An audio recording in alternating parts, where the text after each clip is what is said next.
Meta Perspective Podcast. Hello, and welcome to Meta Perspective Podcast. We're your hosts, Alex, Evan, and the girl. This is the show where we talk about deep and interesting topics and try to get to the heart of the idea through multiple perspectives. But if you are joining us for the first time, please give the channel a follow and the video a like. We plan to do random giveaways, things like that. We got some things in the works, so it doesn't hurt to stay active. Speaking of staying active, don't forget to jump in that chat because we want to hear ideas of future episodes you want to hear about. And quite frankly, we just want you in the conversation with us because Meta Perspective Podcast isn't meta Without your perspective. Boom. Well, thanks for joining us tonight, folks. We are going to be, part of it is we are continuing our series on the future. This will be the fourth episode in the future series. I think the first episode we did future society. We did the future of warfare, and then we did the future of humanity, like distant future. Tonight's going to be kind of a combination. Trump is addressing the country in about 15 minutes here. It's going to be on the Iran war. So we're going to work that in, but tonight we're also going to be talking about just the future of politics, the future of this country, and also the future of the Iran conflict. Depending on what we hear tonight, he's said he's had some comments that they might be kind of ready to get out, maybe a 2-3 week exit strategy type of thing. So yeah, we're going to kind of react to him and we'll stream it live and you'll be able to hear us. So yeah, anything to add? No, just looking forward to seeing what this is about. Yeah, well, I will say, just to kind of preface what's about to be said, when this first thing started, maybe about a year ago, we had the Operation Midnight Hammer thing where he took out some nuclear development facilities. That was a military success. I think that was well received. This time around, it's a lot larger scale. We just took out the leaders and their entire military, and it's a lot more of an impact. But a lot of people have their concerns whether this is going to be a conflict that sustains itself and continues. Whether that means boots on the ground, things like that. Like that's kind of what we're going to maybe see tonight a little bit. But in reality, this is kind of a bigger deal than I thought initially. And I think there's mixed reviews from just the American people. Some people feel like this is not America first that Trump is known for. I tend to kind of agree with that. It's one thing to do a strategical strike, get in, get out, and nobody gets hurt on our side anyway, and no civilian casualties, things like that, no disruption. But this is next level disruption on a global scale. And the more I've looked into it of this past couple weeks, more within the past 2 weeks, because I thought this was something that was going to be over and done with. This is a very big deal. This is the largest oil disruption in history. Every previous war in the Middle East, you might, like Iraq, Afghanistan, those countries might have been out, but like the disruption of the Strait of Hormuz is huge. That's a fifth of the world's oil supply. It's not just oil too. There's refining that happens in the Middle East. There is natural gas. Helium is a big one that I'll also talk more about. And a lot of these things come from this area, and they all move through the strait. So the longer that the strait stays closed, the greater and more entrenched the damage becomes. Because, 1 to 2 weeks is, you can handle that. 3 to 4 weeks, it starts, you're starting to deplete global reserves. There's some policy fallbacks that you can do to kind of help control the price of oil and meet the same supply. But at a certain point, about a month out, the 4 to 6 weeks period, like this is when it's going to be make or break. Anything beyond 6 weeks, and we basically have an entrenched disruption to global markets and supply chains that will last 6 to 24 months or more in some cases. For maybe not for the US, but like this is a global disruption. So, you know, the longer the strait stays closed, basically it means that, you know, margins are shrinking. The oil reserves from all these countries are being depleted, so they have to either replenish them. The supply is just not there, so it's, you know, it's going to basically set everything back probably like a year or two, the longer this goes on, and that's can be really bad for us. I know we produce a lot of oil, but still, it doesn't really matter at the end of the day because this is all based on global dynamics. So I started to get kind of freaked out, honestly. Like, you know, I followed the stock market. I know that America has a lot of debt and we have a lot of things going for us, but at the same time, it's like we can't afford to set ourselves back and the world back because, you know, the ultimate, like the worst case scenario that could come from this is the U.S. is replaced as the global currency. I mean, there's already kind of a movement for the BRICS currency, like Brazil, Russia, Iran, what's the C, or China and Saudi Arabia have already kind of like started working together. I think the Venezuelan oil thing really kind of fucked over China, and this could be kind of some long-term chess playing that what's going on, but at the same time, the longer that this continues, the petrodollar, like the oil price kind of peg, as that continues to move up, it starts to affect everything. And you're seeing that too, even with precious metals. You know, when oil's up, gold is down. I mean, it's weird how it works that way, but you would expect that, you know, the safety assets and stuff would be performing, but basically everybody's losing money right now. Oil is not something that you can hold and sell later. It's not like a commodity like gold. It's like, oh, it's more expensive? Well, start firing people, start cutting back. Like, now my margins are shrinking and that's going to affect me for the next 6 months. So I've got to do something. And that happens everywhere across the globe. That really puts a damper on just development and growth and the economies of everything. So it can be a big deal. Yeah, it's definitely some scary times. There's a lot of different things that could happen that could be kind of the catalyst to a major change. I mean, on one hand, we have a potential World War III. You know, on the other hand, we have a potential one world currency. You know, it seems like there's a lot like this. This war seems to be kind of at the heart of a lot of potential problems. My thing is I don't fully understand the solution of it. Well, that's the other thing too, and hopefully we'll get some more clarity of that tonight. I understand trust the process, but you also would be like, all right, well, give me a hint.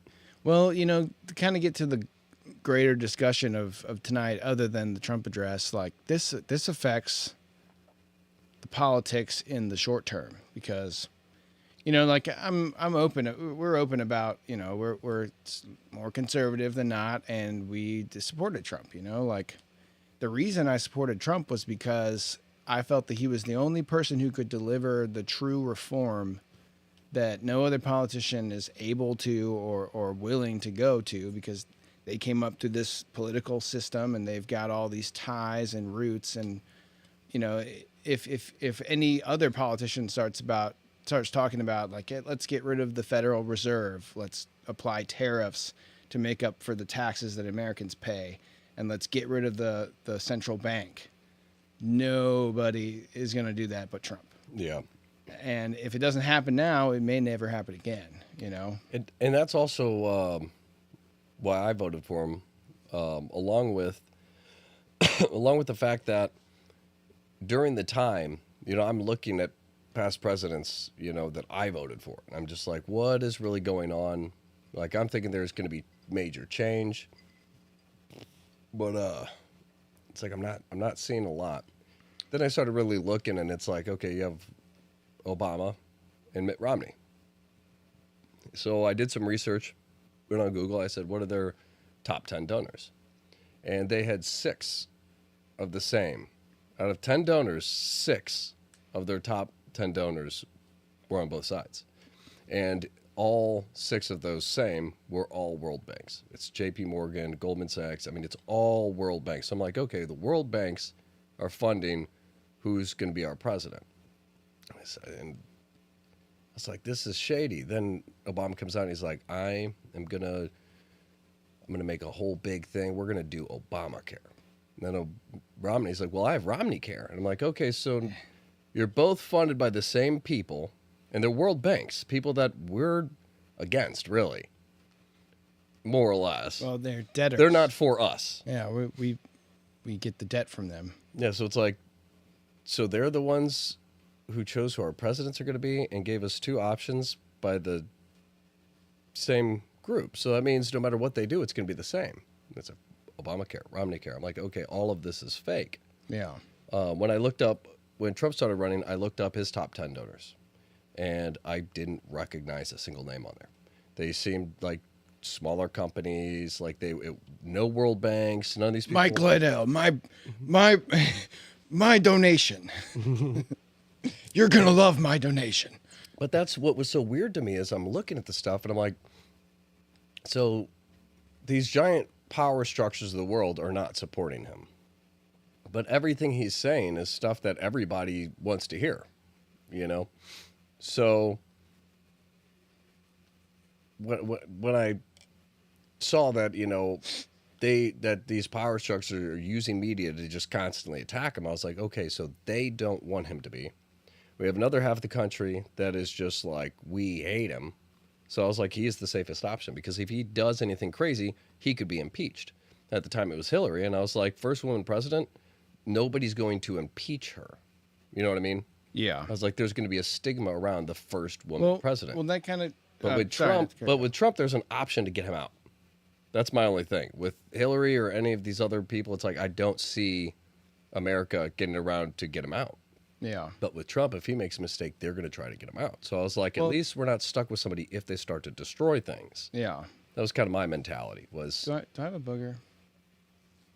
I don't see a booger. My friend's fucking with me, apparently. Sugar booger. Shout out. Sorry. So, what you were saying about the impeachment, it's right now we basically have a cohesive executive branch and legislative branch where we have the House and the Senate that are all, working together in the majority. And that, whether you like that or not, that's when you can get a lot of things done. And Trump has kind of been able to do that. Not really, and not as much as I would expect.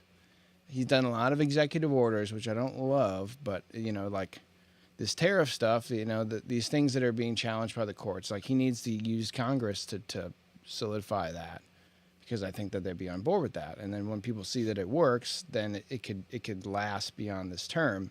But basically, this Iran situation is creating the perfect storm for all the opposition, which is basically everyone, but maybe Fox News, and they're not even that great, and basically that's going to threaten the ability for, the majority in the midterms. And it's like, what? I don't know. Maybe Trump knows something that we don't, but like, he could have just waited like 6 months or 9 months or whatever. Like, wait till it's after the midterms, maybe, or maybe he thought that this was going to help him or something like that, and it was just a bigger endeavor than it ended up being. So, I don't know. It's not looking good, I think, from a political perspective. I obviously want the country to do well. I'm starting to have my doubts a little bit on some of Trump's actions and his reactions to things. So hopefully tonight will give us some clarity in all of that.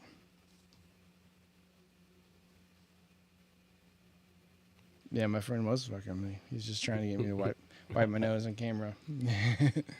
Thanks a lot, bud. You win. Anything to add? I think so. How are we doing, La Nina, on the stream? You want to just waiting for PBS News Hour. Okay, maybe just hit refresh on the page, just to make sure that we're. Yeah, that will. Special coverage concludes. We're coming on the air as President Trump is about to speak to the nation about the war with Iran. With the conflict now in its 5th week and spiking gas prices here at home hitting Americans' wallets, the White House has billed tonight's address as an important update on that ongoing war. I'm joined tonight by our White House correspondent, Liz Lander. So, Liz, just tell us, what are we expecting to hear from the president? A White House official told us this evening that this will be an operational update about those military strikes in Iran. This person said that the president is going to go over the stated goals that the White House and he has laid out in the last few weeks, talking about destroying Iran's ballistic missiles in their production facilities, destroying their navy, and also guaranteeing, most importantly, as the president has said, that Iran can never obtain a nuclear weapon. Amna, we should also expect the president to reiterate the timeline for this, that this will be concluding the operation in a 2 to 3 week timetable, which he also stated yesterday. Is that Liz Lander's reporting live from the White House. We expect President Trump to walk through those doors any minute now. Now about to speak to the American public for the first time since the U.S. and Israel launched that war in Iran weeks ago. Here now is President Donald Trump. Thank you very much. My fellow Americans, good evening. Let me begin by congratulating the team at NASA and our brave astronauts on the successful launch of Artemis II. It was quite something. It will be traveling further than any manned rocket has ever flown and will very substantially pass the moon, go around it, and come back home from a distance that has never been done before. It's amazing. That make a difference? They are on the way, and God bless them. These are brave people. We want to God bless those four unbelievable astronauts. As we speak this evening, it's been just 1 month since the United States military began Operation Epic Fury, It would be on the pod, targeting the the pod world's track. #1 state sponsor of terror, Iran.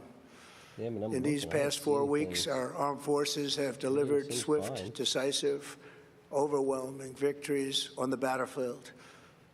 Victories like few people have ever seen before. Tonight, Iran's Navy is gone. Their Air Force is in ruins.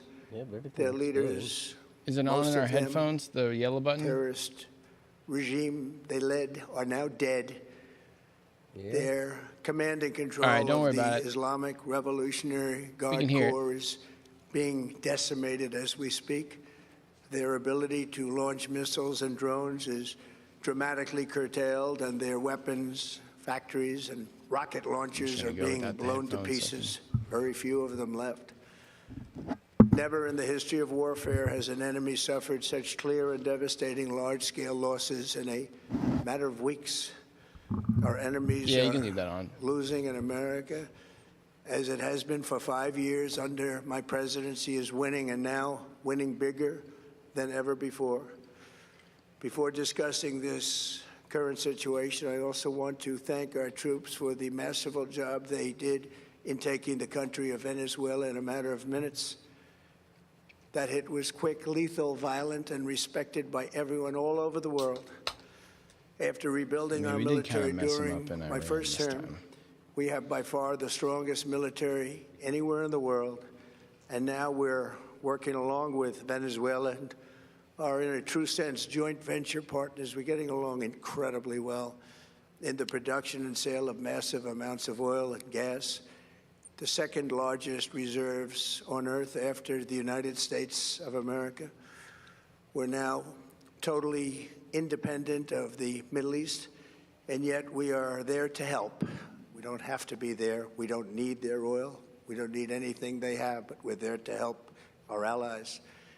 Tonight, I want to provide an update on the tremendous progress our warriors have made in Iran and discuss why Operation Epic Fury is necessary for the safety of America and the security of the free world. From the very first day I announced my campaign for president in 2015, I have vowed that I would never allow Iran to have a nuclear weapon.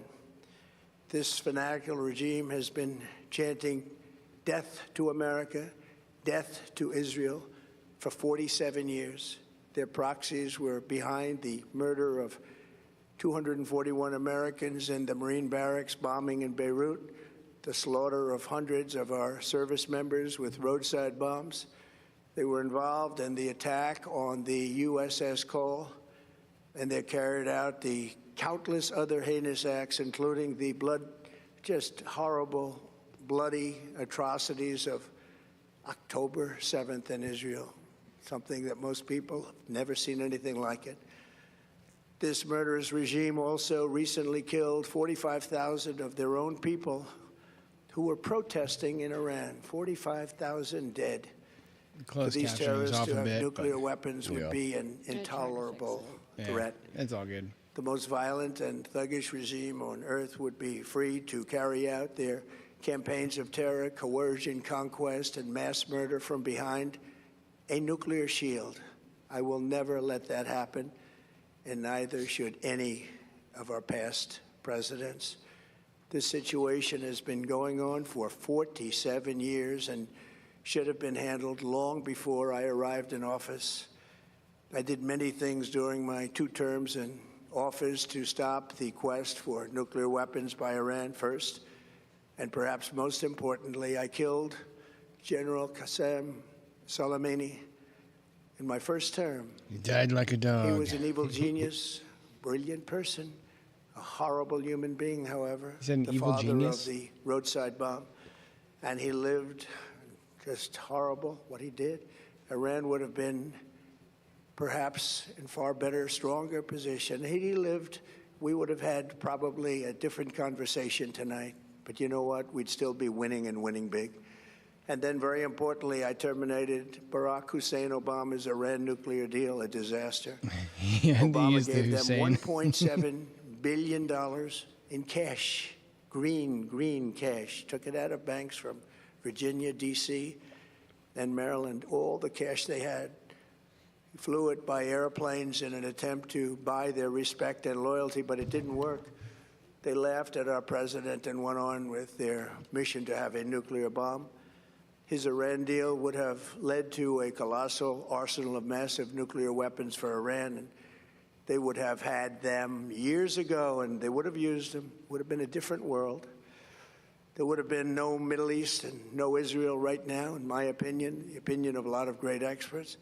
Had I not terminated that terrible deal, I was so honored to do it. I was so proud to do it. It was so bad right from the beginning. I need to know more about that. Essentially, I did what no other president was willing to do. They made mistakes, and I am correcting them. My first preference was always the path of diplomacy, yet the regime continued their relentless quest for nuclear weapons and rejected every attempt at an agreement. For this reason, in June, I ordered a strike on Iran's key nuclear facilities, an Operation Midnight Hammer. Nobody's ever seen anything like it. Those beautiful B-2 bombers performed magnificently. We totally obliterated those nuclear sites. The regime then sought to rebuild their nuclear program at a totally different location, making clear they had no intention of abandoning their pursuit of nuclear weapons. They were also rapidly building a vast stockpile of conventional ballistic missiles and would soon have had missiles that could reach the American homeland, Europe, and virtually any other place on Earth. Iran's strategy was so obvious. They wanted to produce as many missiles as possible, and they did, with the longest range possible. And they had some weapons that nobody believed they had. We just learned that out. We took them out. We took them all out so that no one would really dare stop them. And their race for a nuclear bomb, a nuclear weapon like nobody's ever seen before. They were right at the doorstep. For years, everyone has said that Iran cannot have nuclear weapons, but in the end, those are just words if you're not willing to take action when the time comes. As I stated in my announcement of Operation Epic Fury, our objectives are very simple and clear. We are systematically dismantling the regime's ability to threaten America or project power outside of their borders. That means eliminating Iran's Navy, which is now absolutely destroyed, hurting their Air Force and their missile program at levels never seen before, and annihilating their defense industrial base. We've done all of it. Their Navy is gone. Their Air Force is gone. Their missiles are just about used up or beaten. Taken together, these actions will cripple Iran military, crush their ability to support terrorist proxies, and deny them the ability to build a nuclear bomb. Our armed forces have been extraordinary. There's never been anything like it militarily. Everyone is talking about it, and tonight I'm pleased to say that these core strategic objectives are nearing completion. As we celebrate this progress, we think especially of the 13 American warriors who have laid down their lives in this fight. 13, that's really not to prevent our children from ever having to face a nuclear Iran. Twice this past month, I have traveled to Dover Air Force Base, and it's been something. I wanted to be with those heroes as they return to American soil, and I was with them and their families, their parents, their wives, their husbands. We salute them, and now we must honor them by completing the mission for which they gave their lives, and every single one of them. I wonder if this is going to be like an hour long. He's like, so let me get to the history. Finish the job. 47 years ago. And we are going to finish the job, and we're going to finish it very fast. We're getting very close. I want to thank our allies in the Middle East, Israel, Saudi Arabia, Qatar, the UAE, Kuwait, and Bahrain. They've been great, and we will not let them get That's hurt interesting too, or fail in any way, shape, or form. Basically like many Americans have been concerned to see the recent rise in gasoline prices here at home. This short-term increase has been entirely the result of the Iranian regime launching deranged terror attacks against commercial oil tankers in neighboring countries that have nothing to do with the conflict. This is yet more proof that Iran can never be trusted with nuclear weapons. They will use them, and they will use them quickly. It would lead to decades of extortion, economic pain, and instability worse than we can ever imagine. The United States has never been better prepared economically to confront this threat. You all know that. Currently. We built the strongest economy in history.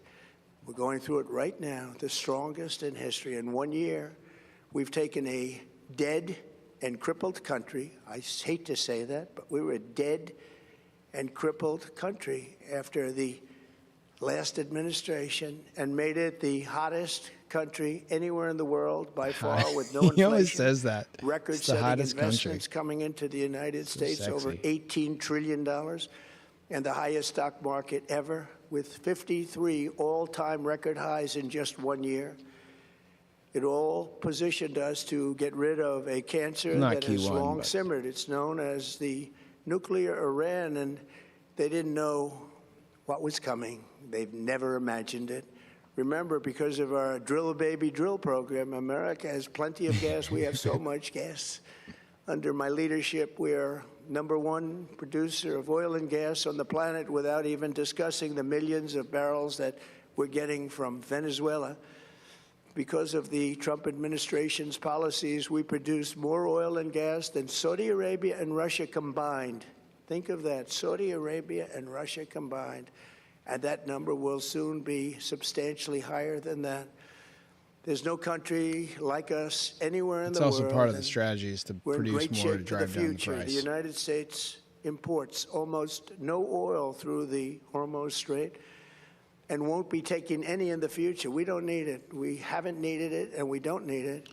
I don't need it. We've beaten and completely decimated Iran. They are decimated, both militarily and economically and every other way. And the countries of the world that do receive oil through the Hormuz Strait must take care of that passage. They must cherish it. They must grab it and cherish it. They can do it easily We will be helpful, but they should take the lead in protecting the oil that they so desperately depend on.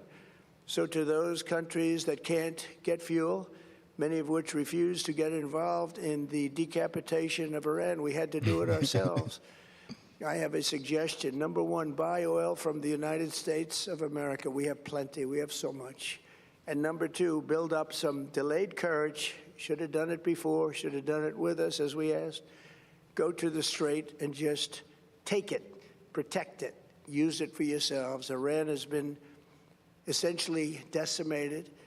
The hard part is done, so it should be easy. And in any event, when this conflict is over, the Strait will open up naturally. It'll just open up naturally. They're going to want to be able to sell oil because that's all they have to try and rebuild. It will resume the flowing, and the gas prices will rapidly come back down. Stock prices will rapidly go back up. They haven't come down very much, frankly.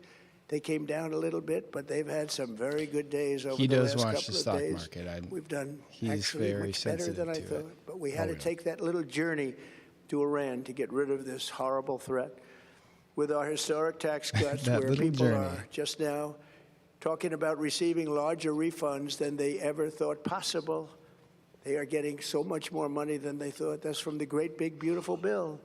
Our economy is strong and improving by the day, and it will soon be roaring back like never before. It will top the levels that it was a month ago. I've made clear from the beginning of Operation Epic Fury that we will continue until our objectives are fully achieved. Thanks to the progress we've made, I can say tonight that we are on track to complete all of America's military objectives shortly, very shortly. We're going to hit them extremely hard over the next 2 to 3 weeks. We're going to bring them back to the Stone Ages where they belong.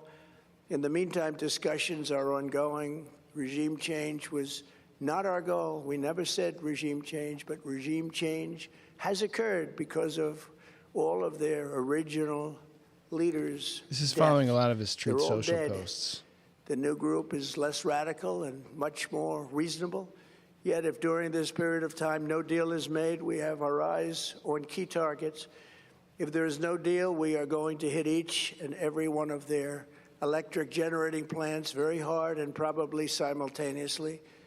We have not hit their oil, even though that's the easiest target of all, because it would not give them even a small chance of survival or rebuilding.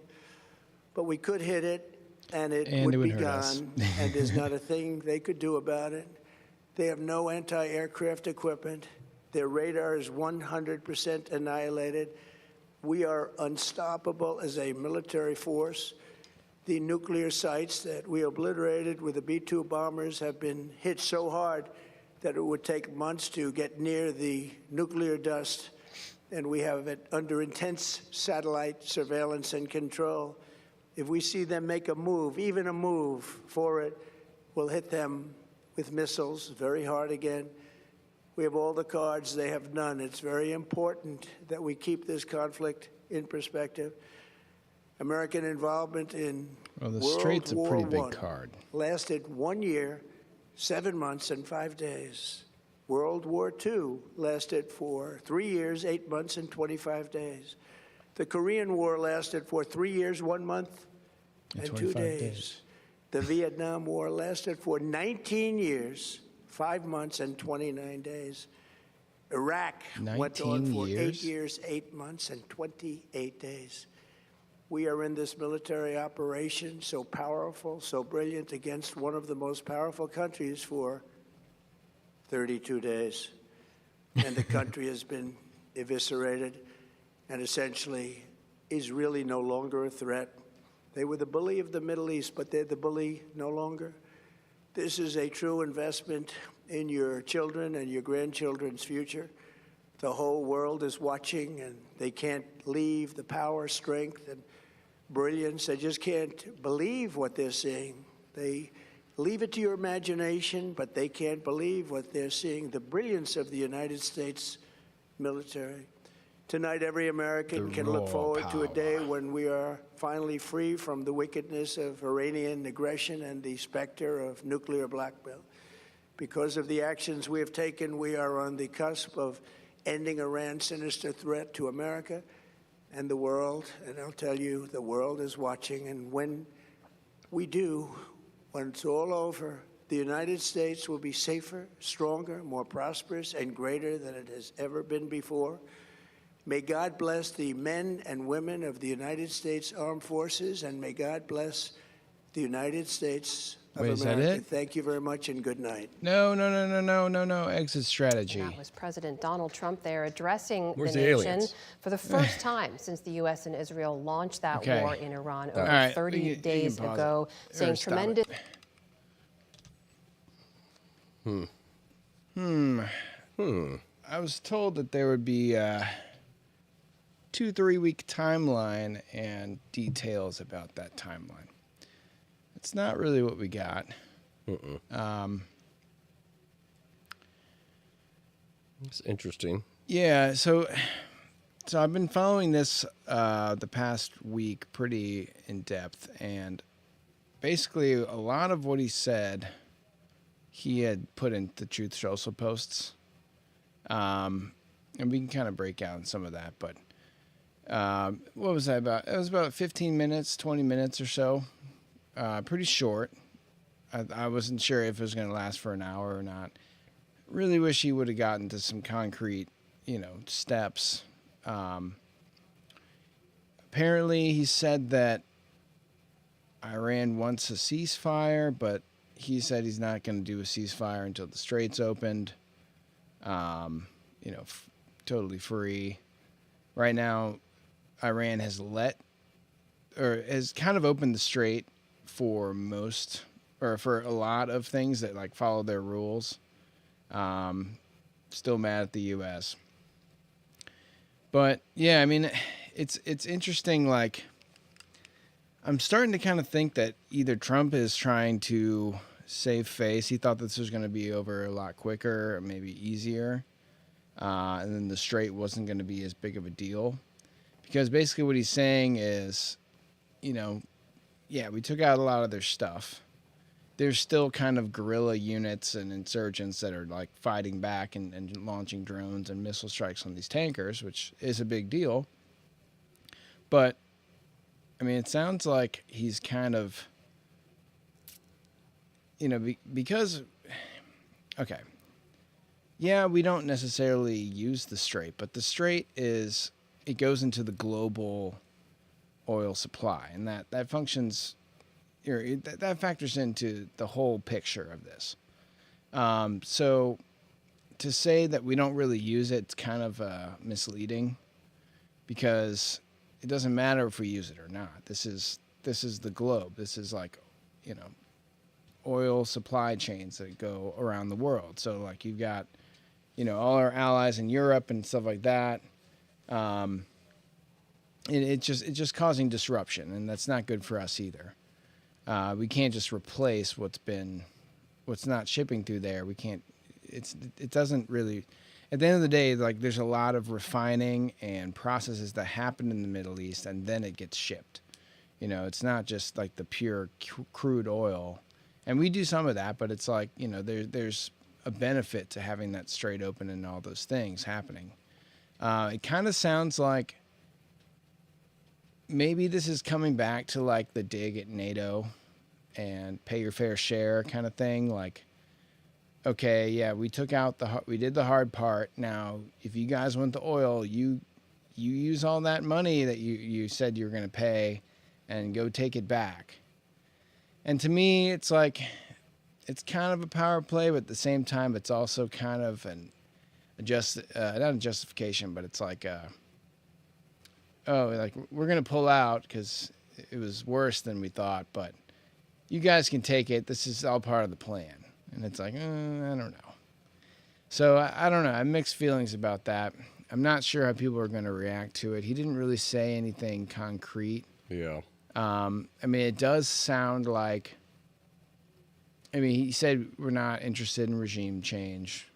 We've accomplished most of our goals, and we're going to be finishing it up shortly. He didn't say any type of time frame. He just said very shortly or whatever.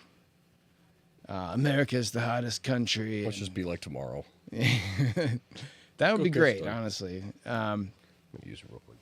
And okay, yeah, sure.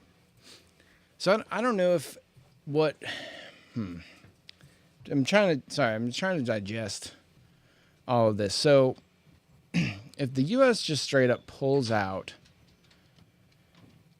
I mean, maybe that's kind of what Iran wants. Maybe they'd be more likely to open the strait, but they're still going to want to maintain control because it's at the end of the day, that is basically what they have left.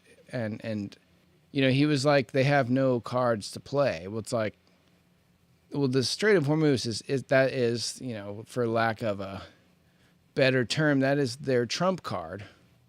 That is basically, you know, it doesn't, if you can just launch missiles from the coast and take out these, you know, ships carrying billions of dollars worth of oil or whatever, and then you're freaking everyone out where they're not going to travel through there, that is a big, that's like the pawn taking the queen, you know, in chess. That's a very big weighted offset to the power. You know, we could spend a year trying to take out every little site where they launch these drones and stuff like that. But it's like, you know, at the end of the day, we're spending more time and money trying to do something that's very complex. And at the end of the day, they are spending very little money and able to do this very easily and kind of harass us and kind of, I mean, they basically said that we're going to drive oil to $200 a barrel.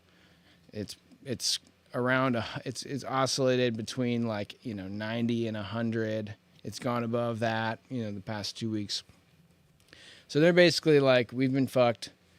Our last ditch effort, because, I mean, you know, if you just think of the culture, this is not anything against like these Islamist countries' culture or anything like that, but they are very much like dedicated to total warfare and sacrifice, you know, the whole idea of jihad and suicide and all that. That's baked into their culture.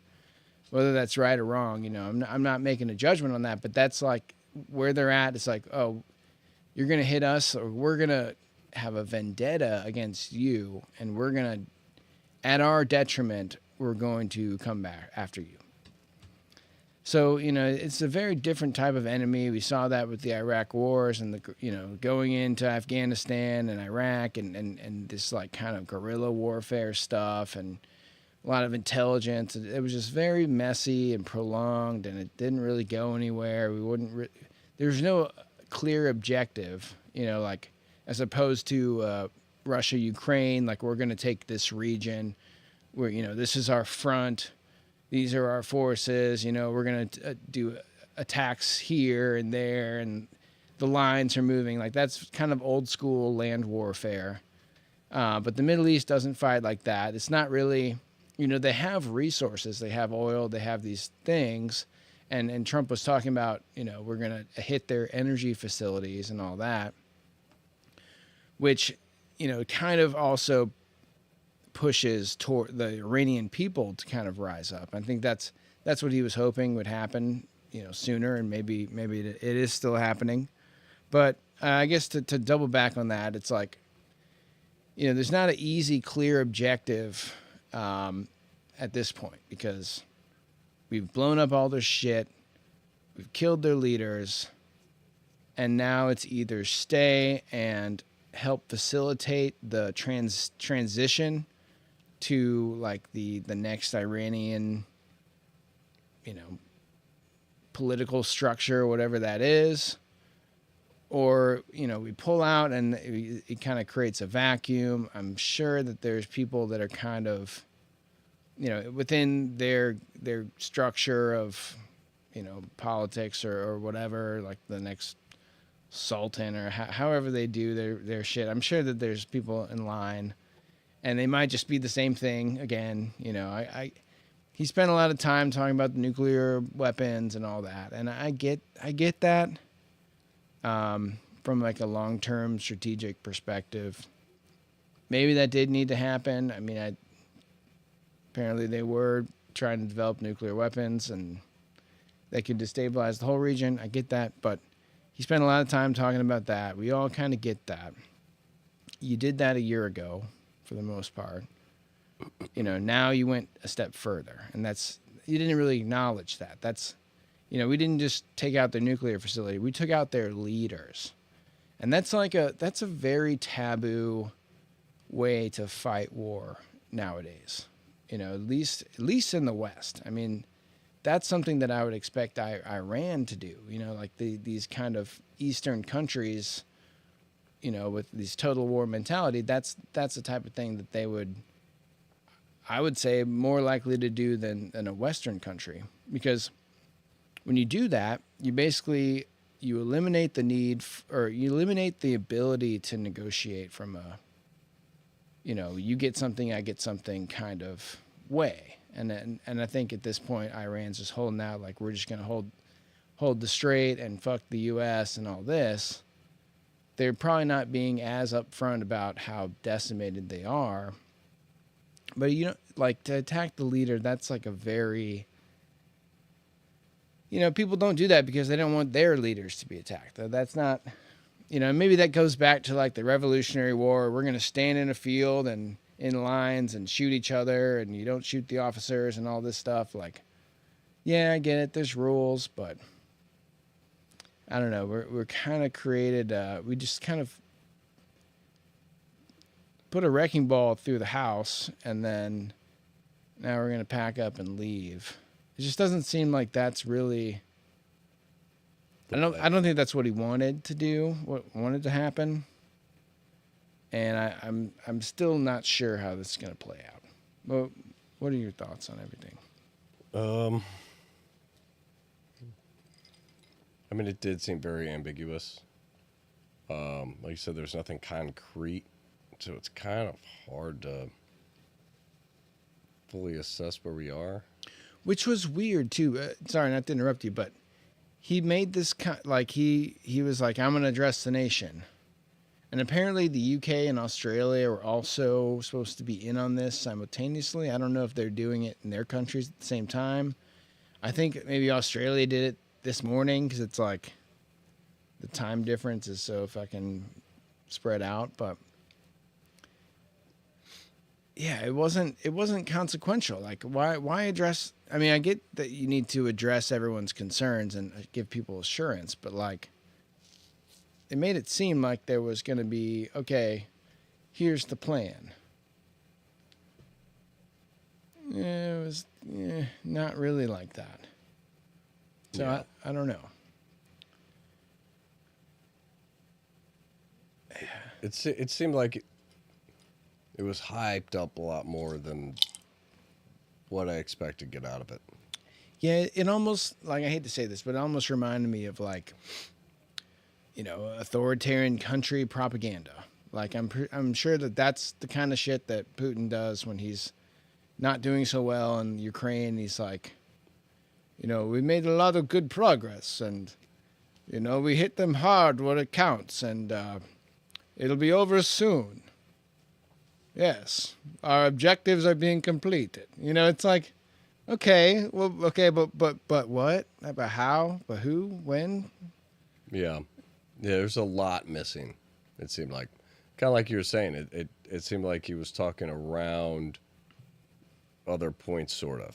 So it did kind of come off like, let me give you the good, and we'll just leave the rest kind of, floating around out there, and, I'm going to come back again soon and let you know it's over. It's kind of like, okay, what did you just tell me, though?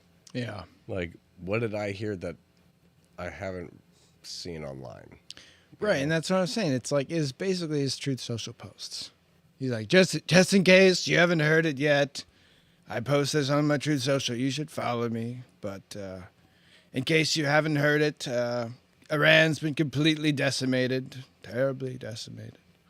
It's just like, okay. Everyone's saying it. People tell me that, I don't say that. People tell me that. Good people. The best people. And we're the hottest country ever. I'm like, so to me, I've been following the stock market. Yeah, the Dow hit 50,000. There have been a lot of records set. But a lot of that was kind of backed by this rise in the new technologies. We've got, AI and AI build out. We've all seen that influence our lives in the past 2 years, like more than anything. And that's like probably the greatest technological revolution that mankind has seen, in modern history. Maybe the wheel or something like, fire or something in the past. But, this whole growth, yeah, maybe some of it had to do with Trump. A lot of volatility resulted from Trump. You had the tariff stuff. You had, just different executive orders and things. And like the stock market would tank and then Trump would kind of save it. And it was just been very volatile. But like the overall arching momentum is built behind not just what we're doing in the U.S., but like this global push for this technology boom. And that's kind of all been threatened by this situation. And I mentioned helium earlier. So helium it's produced by natural gas in some kind of process involving natural gas. I think Qatar is probably the biggest producer. And, one of Qatar's natural gas, one of the largest natural gas processing plants in the world, was hit by Iran like a week ago or something. And it's basically not going to be operational for 5 years. It's out. And it's this kind of stuff that's like, okay, well, helium is one of the major factors in production of these semiconductors. Everything that's driving this AI data center build out, you have Taiwan that's making all these semiconductors. You have a lot of U.S. companies and your Metas and Apples and Microsofts, and everyone's investing heavily into this data center AI build out. But it's limited by power. It's limited by space and resources, to where it's like they call it hyperscaling because they're just dumping billions and billions of dollars. Like, let's get more GPUs, let's get more semiconductors running so we can fuel this AI revolution. And it's like, okay, bam, helium, huge hit to that. That's going to set that. It's going to set everything in that market back. At the same time, it's like, yeah, I know we're producing natural gas and oil and stuff like that, but like the way that resources work from a global perspective, it's based on the ratio of what's in the ground to what's on the surface. So when there's a surplus, when you produce a lot, that means more on the surface. I mean, you can basically assume that the amount in the ground is like the same, but like relative to the amount on the ground, the more you have on the surface, the cheaper the price, because the supply is increased. So when you start to limit what is being produced, not just in the U.S., it still drives the price up. It doesn't matter how much we produce. If Qatar and the Middle East isn't producing natural gas, the price is still going to be high. Yeah, we're making money from selling our natural gas and our oil, but it's only the companies that are investing and have the resources and the production that are selling. They're making money.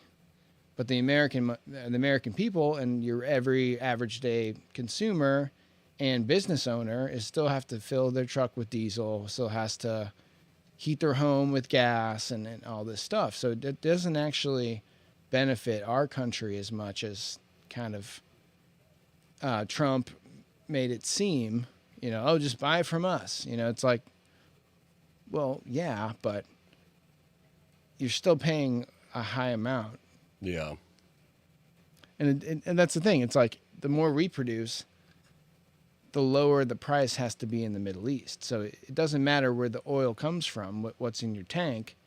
It's who's producing and what's the supply versus what's in the ground. So I don't know. I mean, that's I think that was a bit misleading from an economic standpoint. I think what I saw was he's very sensitive to the stock market. He's very sensitive to his support and his approval rating and his voters and all that. He hates the left and, he's openly talks shit. He's like, Obama, one of the worst presidents, you know, like Barack Hussein. I picked Barack Hussein Obama. Gotta slip the Hussein in there because we don't know if he's actually born in the U.S. I pulled his birth certificate. I guess it's Hawaii, but his middle name's Hussein. You know how many Hawaiians have the middle name Hussein? I don't know. But no, so so he digged at that. He was like, I inherited a terrible, broken country from the previous administration. I hate to say it. It was terrible. It was broken. One of the worst. You know, so it's like he kind of digs in. But what I saw was from someone who kind of psychoanalyzes Trump often, he was trying to save face. And he was trying to save face of the people that are saying, we don't want to get involved in another Iraq situation. Which, you know, he's like, it's going to be over soon. We've accomplished our objectives. You know, he's also conscious of kind of the stock market and how they're viewing this whole thing and all the economic problems that I mentioned weren't really addressed, but you know, it sounds better when you say that we're going to be pulling out and everything's fine. And yeah, he was hyping himself, you know, he was trying to sell this as a win. That we came in, you know, a year ago, we destroyed their facilities. Now we came in and destroyed their military, destroyed their leaders, you know, so we're doing good. We knocked it out of the park. So, like, that's what I saw. Saving face, a little boasting, but, like, not really getting to what people want to, people want to know what happens next. Yeah. Not what's happened. It's where does this go from here? Yeah, because, I mean, it does seem like, I mean, that, in my mind, would be their reaction. Like you said, you know, there's a lot of vendettas held, typically in those cultures. So, you know, it makes you wonder, like, is there going to be, like, a retaliation to us? Well, that's another thing that I've heard. Could they even? Like, I don't know if, I think we've talked about this before, but there's some lady in intelligence is saying that there's some big terrorist plot that's going on that's going to happen in every U.S. major city all at once, kind of like an October 7th, but here. I've heard that. Sleeper cells just waiting to be activated, and once they get that call, it's like, all right, let's do it. And it's just like you said, all over the country. Well, I would expect that to either happen soon, or they're not ready, or something, or it's just bullshit. Or it was already stopped. Yeah, that's true. I mean, and if you're attacking the coordinators of a lot of this stuff, it's like you could have sleeper cells around, but it's like that's true. Nobody's stupid enough to be like, well, you know, these guys are taken out. We just got to react. It's like it won't go the way you think. You have to re-strategize. That's a good point. Yeah, because then at that point you risk making it a flop, and then it's like, oh, these guys aren't scary. We fucked them up. They tried to retaliate. They couldn't even, you know. I mean, it's, you know, like that was, and that's kind of where it comes back to what I was saying about the drones, and you know, their military's been decimated, but like they're still able to like cheaply attack these very expensive, very important oil tankers or whatever in the Strait. It's the same thing with 9/11, you know, same thing with any terrorist attack. It's like someone straps a bomb to their chest or in the car or something like that. It's like you're trading, you know, like one life or a low amount of casualties on your side and a low amount of price and investment for, you know, a lot of casualties and a lot of cost on the other side. So it's like that kind of warfare is not, doesn't work out well for us. So, you know, I don't know. I mean, there's always that possibility. No, it's definitely going to be interesting to see where this goes from here. Well, I thought it was interesting, you know, not just what was said tonight, but from a geopolitical standpoint, that we are more aligned with Saudi Arabia and Qatar and the UAE on this, securing the strait against Iran situation than I would have ever guessed. It's like they all seem like they're buddies. Yeah. I mean, they're all oil buddies, but it's like, if they're turning on their ally, I mean, maybe that's in their best interest, like take out the competition. Now we sell the oil, and they're fucking with what we got. Like, we're trying to get ships through and sell our oil. That could be it. Maybe none of those countries like each other, and we just don't understand that historical feud. I mean, that's like that's like biblical times, like the Assyrians and the Elamites and, like the Babylonians. It's like those are all the same countries, and they all hate each other and battle each other. Tardigrades. Then, the tardigrades. This goes way back. The tardigradistans. So, yeah, I mean, maybe it's like some ancient multi-millennia feud where, like, they're okay with it. Like, maybe they're only partners for the economic benefits. Well, it makes me wonder too how much of this is kind of affected by Israel. Because it was kind of surprising to me when a lot of, obviously most everything's always redacted when stuff's released, but it was interesting to see Israel even as a part, even mentioned in the JFK files. It was weird to see them mentioned in the 9/11 files. It's weird to see them mentioned kind of throughout our history.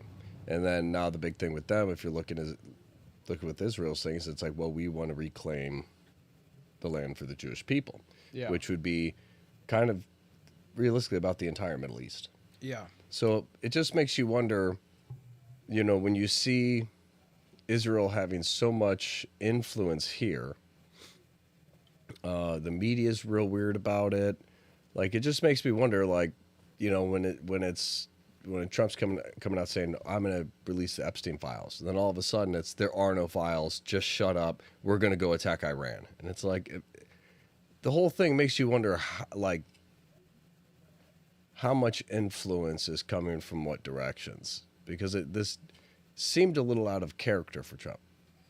A lot of the stuff he does, it's like, we're going here, boom, the next day, oh, it's over. So this seems like there's more people involved in this war that's going on right now than just like, hey, I got an idea. If we do this, it'll make things better. It's like, this isn't really in line with a lot of the other decisions you've made and how you've approached them. Yeah. This seems like outside influence kind of tampering with the direction and power of our country. Well, so you brought up the Israel thing, and that's kind of like, I mean, it's right out. No. I don't know. I mean, okay, I'll talk openly about it because it's like, they did the same shit in, Iraq, Afghanistan. They were like, oh, weapons of mass destruction. And basically, the way I see Israel is that you've got a region where, it's all these kind of Islam-backed, theocracies or whatever. They're very cohesive in their religious pursuits, and we kind of already talked about that a little bit. And then you have Israel, which is basically in all three monotheistic major religions. That's their holy land. So it's like it's the one place that all of the Muslim countries hate, and it's the one place that all of the Christians and Jewish people in the world like for these religious reasons. But then you have like the nation of Israel and their government, and basically the way I see it is that they are the satellite to where shit's going down. Like, our intelligence is only so good because we're here and we're next to Canada and Mexico. There's not a lot happening in our backyard. We've got Asia, but it's across the Pacific. We don't really have, it's like in Israel, like, you're basically surrounded by this stuff. it's a lot easier to get intel. And like Israel is kind of like the intel king, just because of their proximity, I think. I mean, I think we would do just as good of a job, but they're there. And they need to do it because they're such a small country and they could be killed at any time. They've invested a lot in the intel. And I think that's why the U.S. likes them. But for Israel to feed us wrong intel to get to their objectives, and at the same time fund a lot of the campaigns for the people that are in our government, and kind of use us and lie to us and like, you know, kind of, it's like, it's a form of manipulation. You know, it's like you're getting, you're the little guy that's getting beat up, but you got a really big muscular friend, and like then you sick your friend on the bullies. It's like, okay, boss. Okay, boss. You know, it's like that's kind of that's kind of like how they see us, I think. Get the bombs, the very, very big bombs. And it's like they're friends with us because it makes them money. They get military stuff, and then we kind of do their bidding and their dirty work in a way. So, you know, and that's kind of like my opinion on it. But then in this case, I guarantee you that they were like, if you hit Iran's leaders and you hit these, you know, military sites, kill their boats, their planes, the country's going to collapse on itself. We have intel that says that the Iranian people are ready to start this revolution, and they're going to take over the government. And it's going to be easy for you. You do this, and then 2 weeks later, you have a brand new Iran. It's like, well, that's probably true on some level, but then you also have these like entrenched Islamic extremists that just saw their leaders and everything be taken out. So now it's a jihad. Now it's like fight to the death. No matter what, I'm not going to surrender because they took everything from us. Why would I surrender when I have nothing left? Mm-hmm. So we're kind of in this predicament where it's like, it's not how the West fights wars. We don't know how to handle this. And for anybody and Israel knows that too. Yeah. And for anybody who hasn't seen the interview Tucker Carlson did with the American ambassador of Israel, it's interesting. Mike Huckabee. That is interesting. It's interesting. I mean, he gets the guy into a corner where he's like, so you're saying just these countries is what Israel wants to absorb. But if you go by the Bible, their Holy Land extends to basically all of the Middle East. He's like, well, that's not their goal right now, and this and that. He's like, but basically got him to the corner. The guy was like, I mean, yeah, you know, if they got it all, okay. It's like, so you're not saying really yes or no to what their goal is, but it sounds like it's taken over the entire Middle East, which again, then you have to wonder, it's like, is this Israel or has Israel been taken over? It just makes me wonder, because when you look at a lot of this stuff, and while this guy is saying these things, he's like, do you not think that the Jewish people deserve to exist and stuff like that? And it's like, that's not what this is. Yeah, that interview is like, it got very hung up on this, you know, yeah. But to me, one of the most damning things was when he said that it is for the Jewish people. And then he kind of got him in another corner, and he's like, well, Netanyahu is not Jewish. And he's really not a practicing Jew. Yeah, he's not ethnically Jew. So he's like, if you guys are saying we do this, and why? Because the technology's there. Why wouldn't we do DNA testing and see who is the rightful heirs to Israel? Yeah. And then all of a sudden it switched from like, the Jewish people inherit this. This is the land God gave the Jewish people. And he's like, okay, well, why don't we do DNA tests? And he's like, well, you know, because, you know, you can be Jewish without actually like having the DNA. And it's like, well, now you're going back against. But that's also not really what the Bible says either. I mean, people don't really convert to Judaism. It's not really how it works. But according to the American ambassador, he's saying if you convert to Judaism and you're like, I'm about it, now you have a right to the land. And it's like, but that's not the argument you've been arguing this whole episode. Yeah. You're arguing that it's the Jewish people who inherit it, And then when kind of backed into a corner, it's like, well, yeah, Netanyahu might be leading all of this and might not be Jewish, but the fact that he's dedicated to the Jews, it's like he is Jewish, and so it counts. It's like, so anybody can just convert to Judaism and now everybody has a right to the Holy Land? It's like, I know that's not what you're saying. Yeah. But it's a very interesting interview that makes you wonder, like, what's really going on with all this? And I mean, at the same time, like in Israel's defense, like I'm sure it is. I'm sure living there, like having so many Muslim countries on your border and so many Islamic radicals that just want to kill Jews.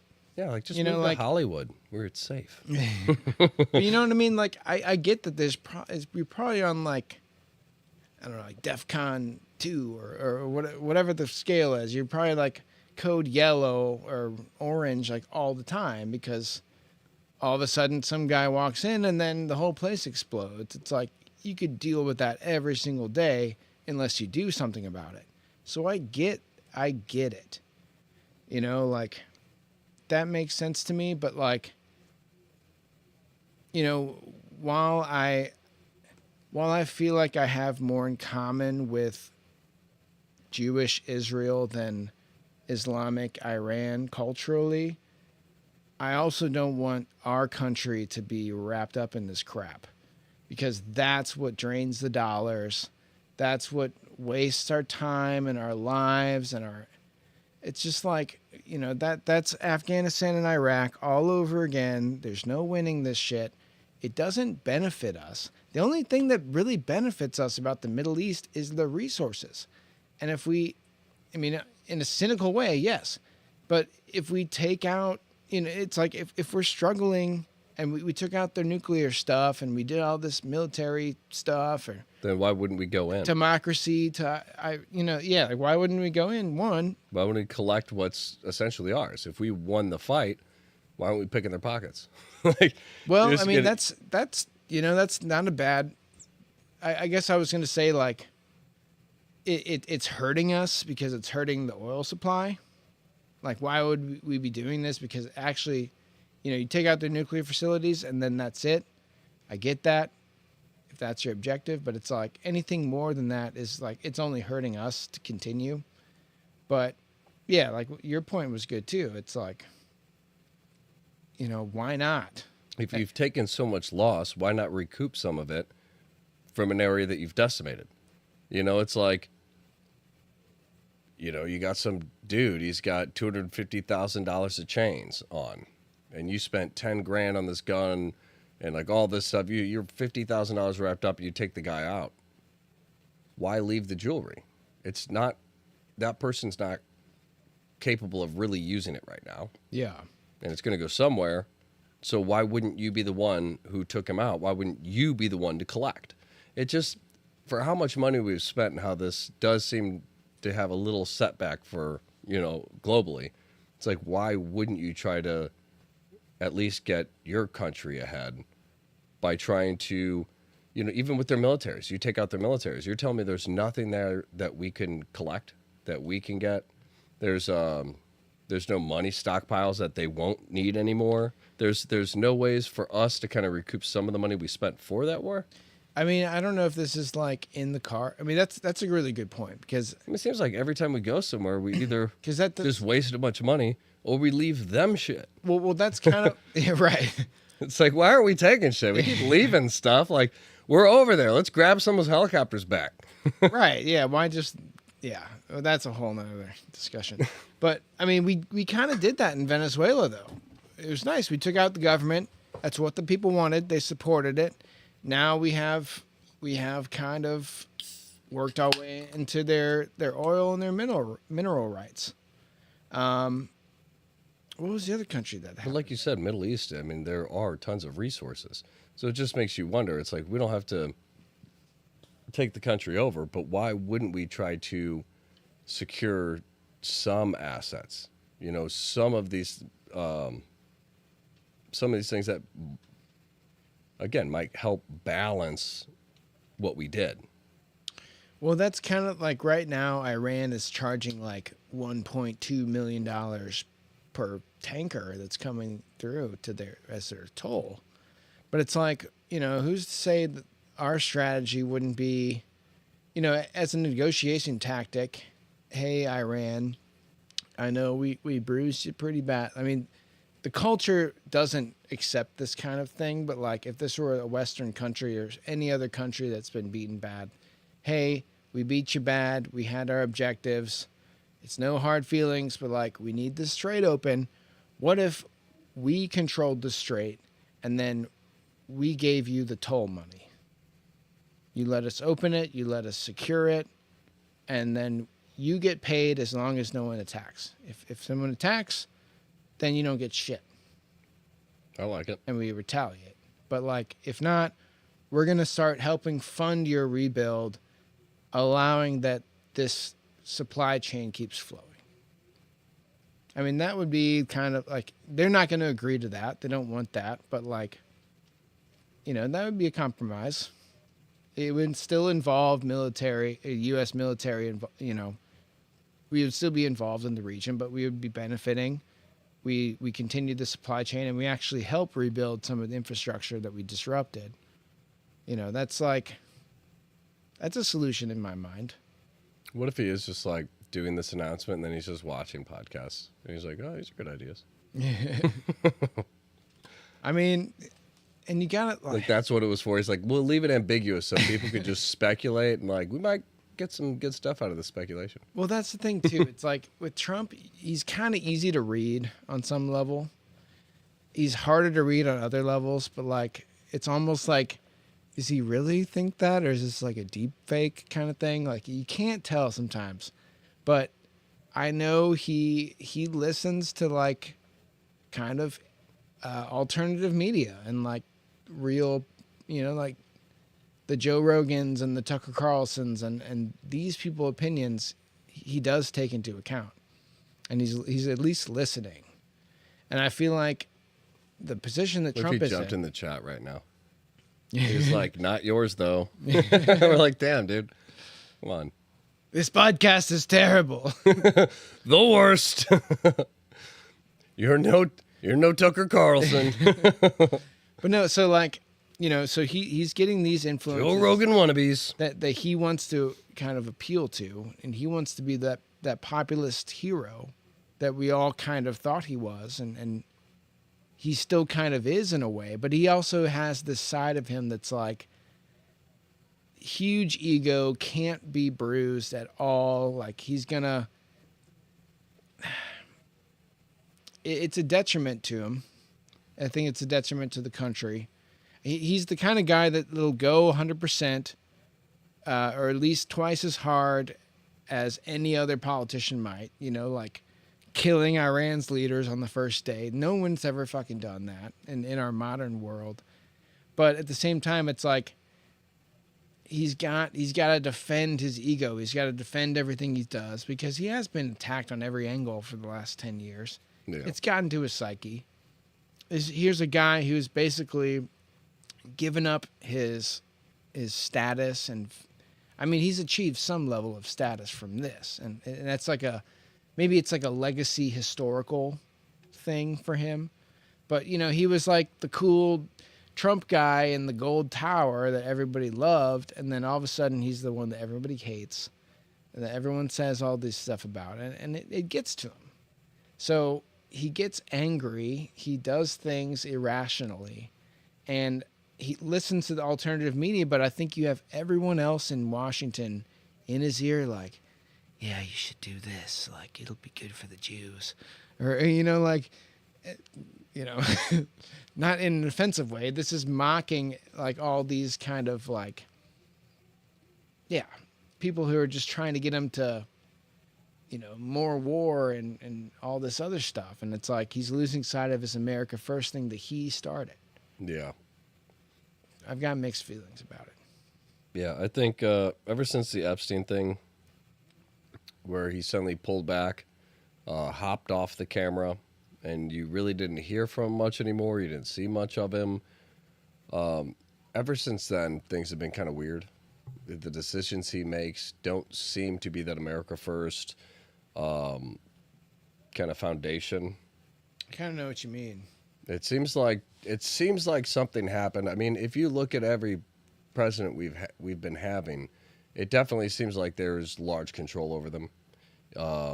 Especially you look at Biden and like him doing the signatures. He was a weak-handed Bernie's dude. For real. I mean, you see the one podcast where they ask him about this way. You passed this into law, and he was like, "What? No, it was about that." No, it's the auto pen. And they're like, "No," it was kind of like obvious, like this guy doesn't actually know what's getting signed in, but he's the one doing it with the auto pen and stuff. But it's like clearly, if you don't fully understand what it is you signed in, you weren't the one who came up with this. So who did? Where's this influence coming from? Is it our government, or could it be an outside government that's getting these powers? Because when you look at like all these World Bank's funding, and I did my research, it was like 10 different presidents, and this is like the first time Trump ran, and I researched about 10 different presidents, and they all had the same donors. Keep going on that, because I got to go to the bathroom. But one of the things that I'd like to talk about, and maybe you can keep going on, is that the country's so divided, the right-left thing. But like from the right's perspective, Biden was the most terrible, scariest president that we've ever seen.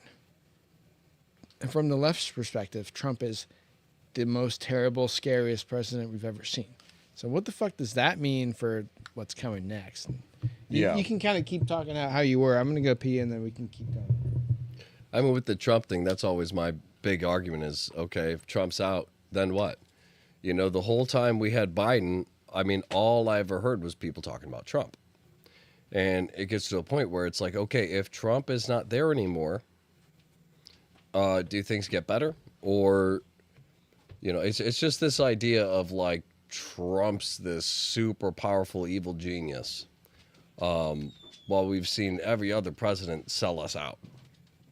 So I don't understand the idea that once Trump's out, things get better. When Biden won, obviously there's a lot of speculation that it was rigged, that they cheated. So it just makes you wonder if there is that kind of control at the top, where if you don't have somebody, calling it out, how much control as the American people do we lose, once the next person gets in? Obviously, if you're funded by world banks, like you probably don't have our interests in mind. Anybody who gets you into that presidential seat, if it's their money that got you there, then clearly you owe them a debt. So anybody who is funded and paid for by the world banks, it's not somebody that you can trust to really help us. Especially when you look at world banks, I mean, they're the debtors. So why would somebody who exists because of debt fund our country and do anything to get us out of a debt? I think it's pretty obvious that the next direction we take is just going to be another group using our country to help their own selfish needs. Let's take a second to pause here. If you can go to the main shot, I just want you guys to know. Stand up.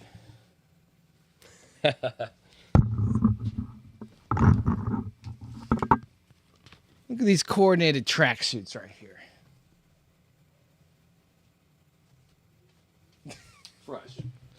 Fresh. Courtesy of Costco. $30 for the whole thing. And let us know what you guys think on all this, on the Trump address. If you are watching it in post, leave a comment, give the video a like, something like that.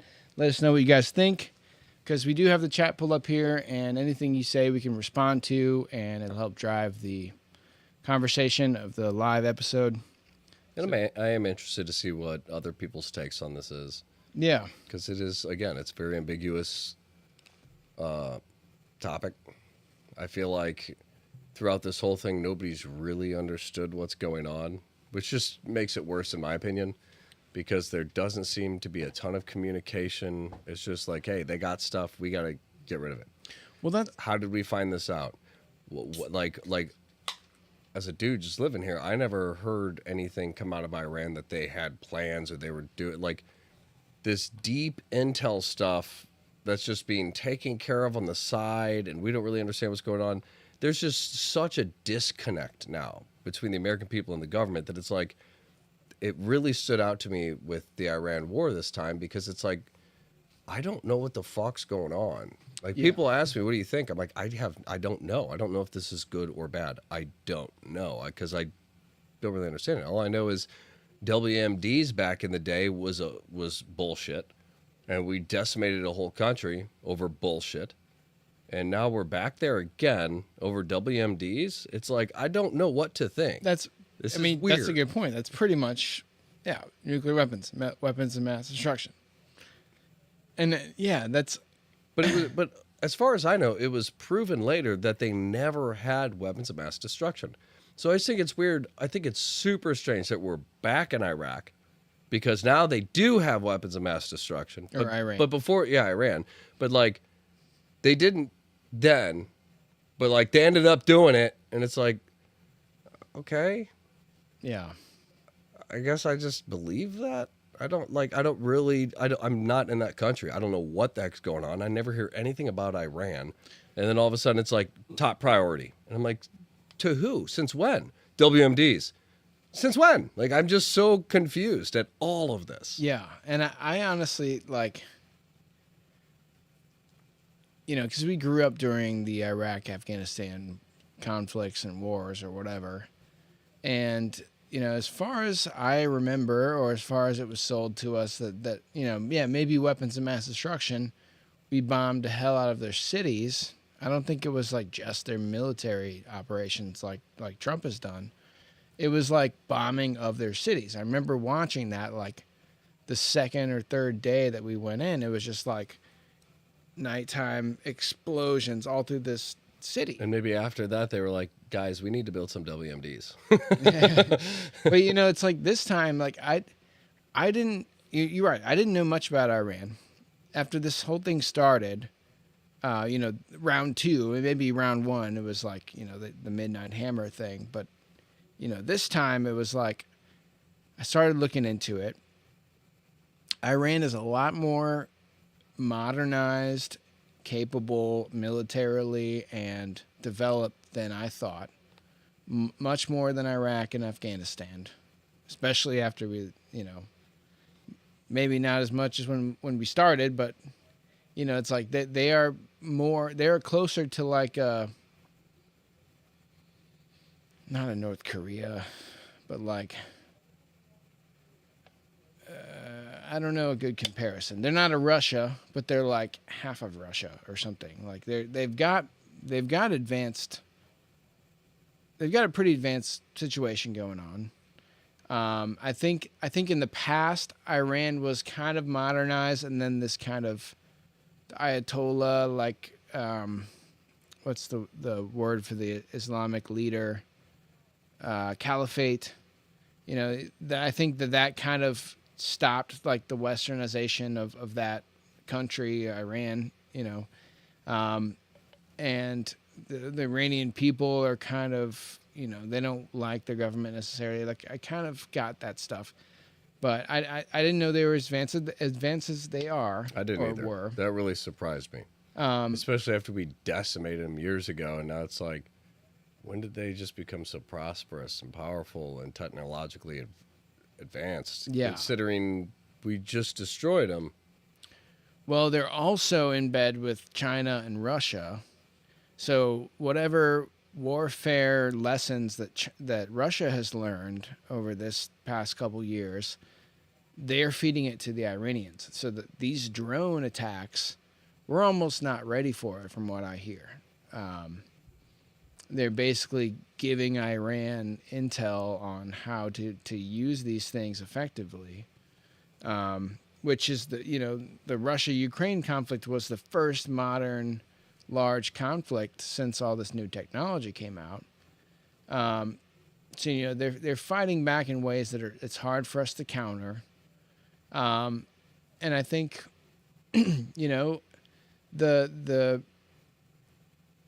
I think we thought this was going to be easier to do than it is, and the closing of the Strait of Hormuz is the most crucial linchpin in this whole thing. That strait needs to open up in the next 2 weeks, or we're going into recession, or the global markets and supply chains are going to be disrupted for months to years, like 2 to 5 years.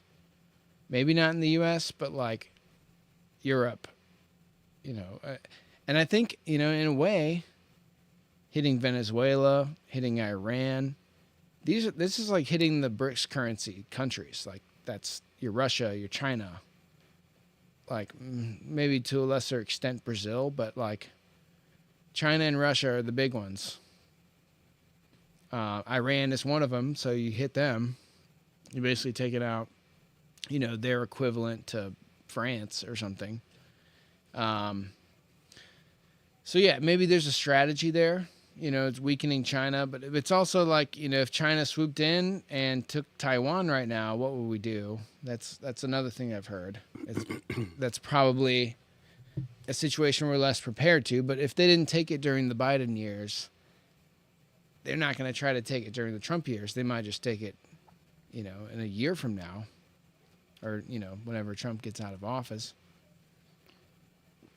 So, there's a lot at play. But I think, so what I wanted to get into, and I kind of started saying, I kind of got tangented there. But, so, as I started looking into this conflict, what I noticed was, besides the fact that Iran's more advanced than we thought, blah, blah, blah, everything we just said, what I noticed is that the coverage from the American media was not really doing justice to what's going on. Like, obviously they all hate Trump. And this is this weird situation that kind of really pisses me off. Like, I get that you guys don't like Trump. I get that you hate him with a passion. But it's like you're making our country fail on your fucking spin just to make him look bad. Like, you're making actual citizens of this country suffer because you're trying to spin things against Trump to make him look bad.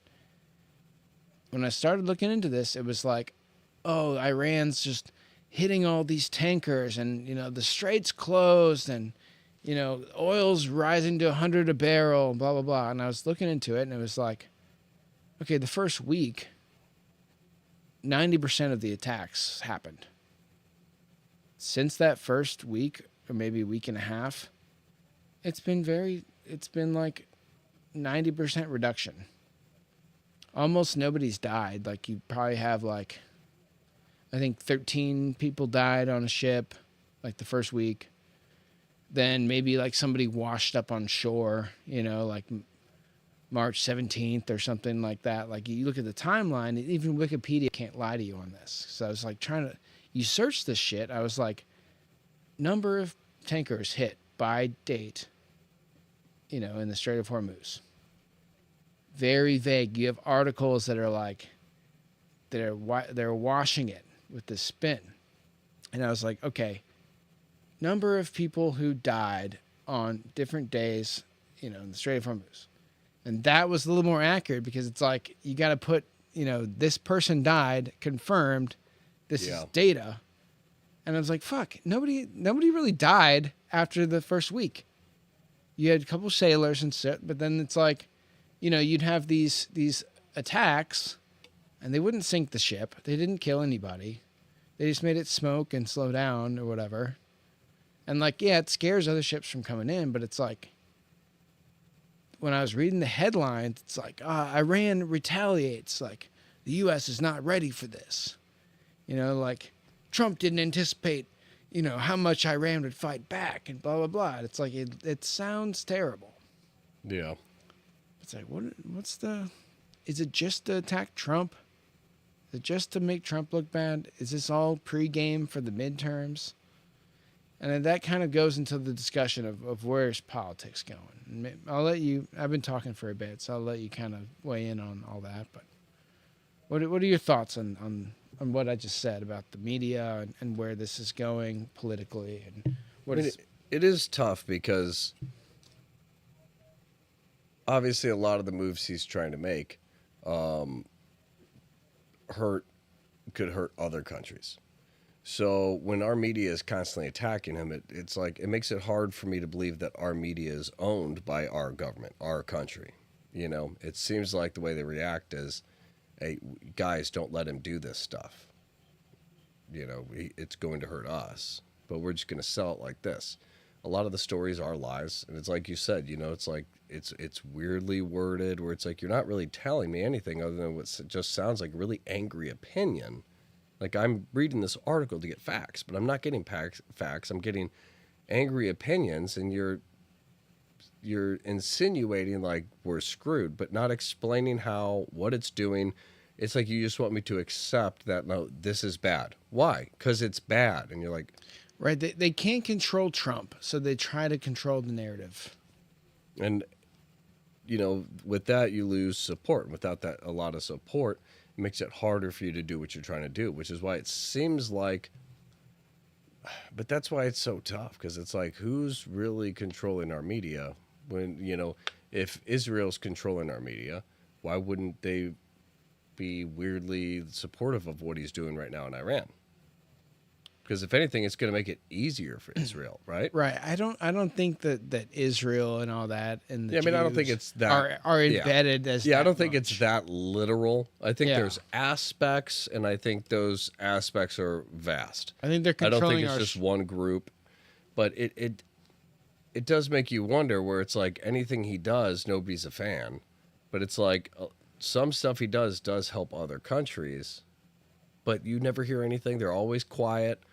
There's just, it's the Trump thing is the only thing I ever hear. So it's like, well, what about these other countries? So like, well, here's Canada attacking him. Here's Russia attacking him. Here's all these countries attacking Trump. It's like, that doesn't tell me anything, though. You're just picking and choosing stories to put out there where somebody said something. It doesn't sound like he's attacking him, but the way you spin it and then tell me like what led up to it, that's the context you need to know that when he said this, it was malicious. And it's like, I don't know if I can believe that. Like, it's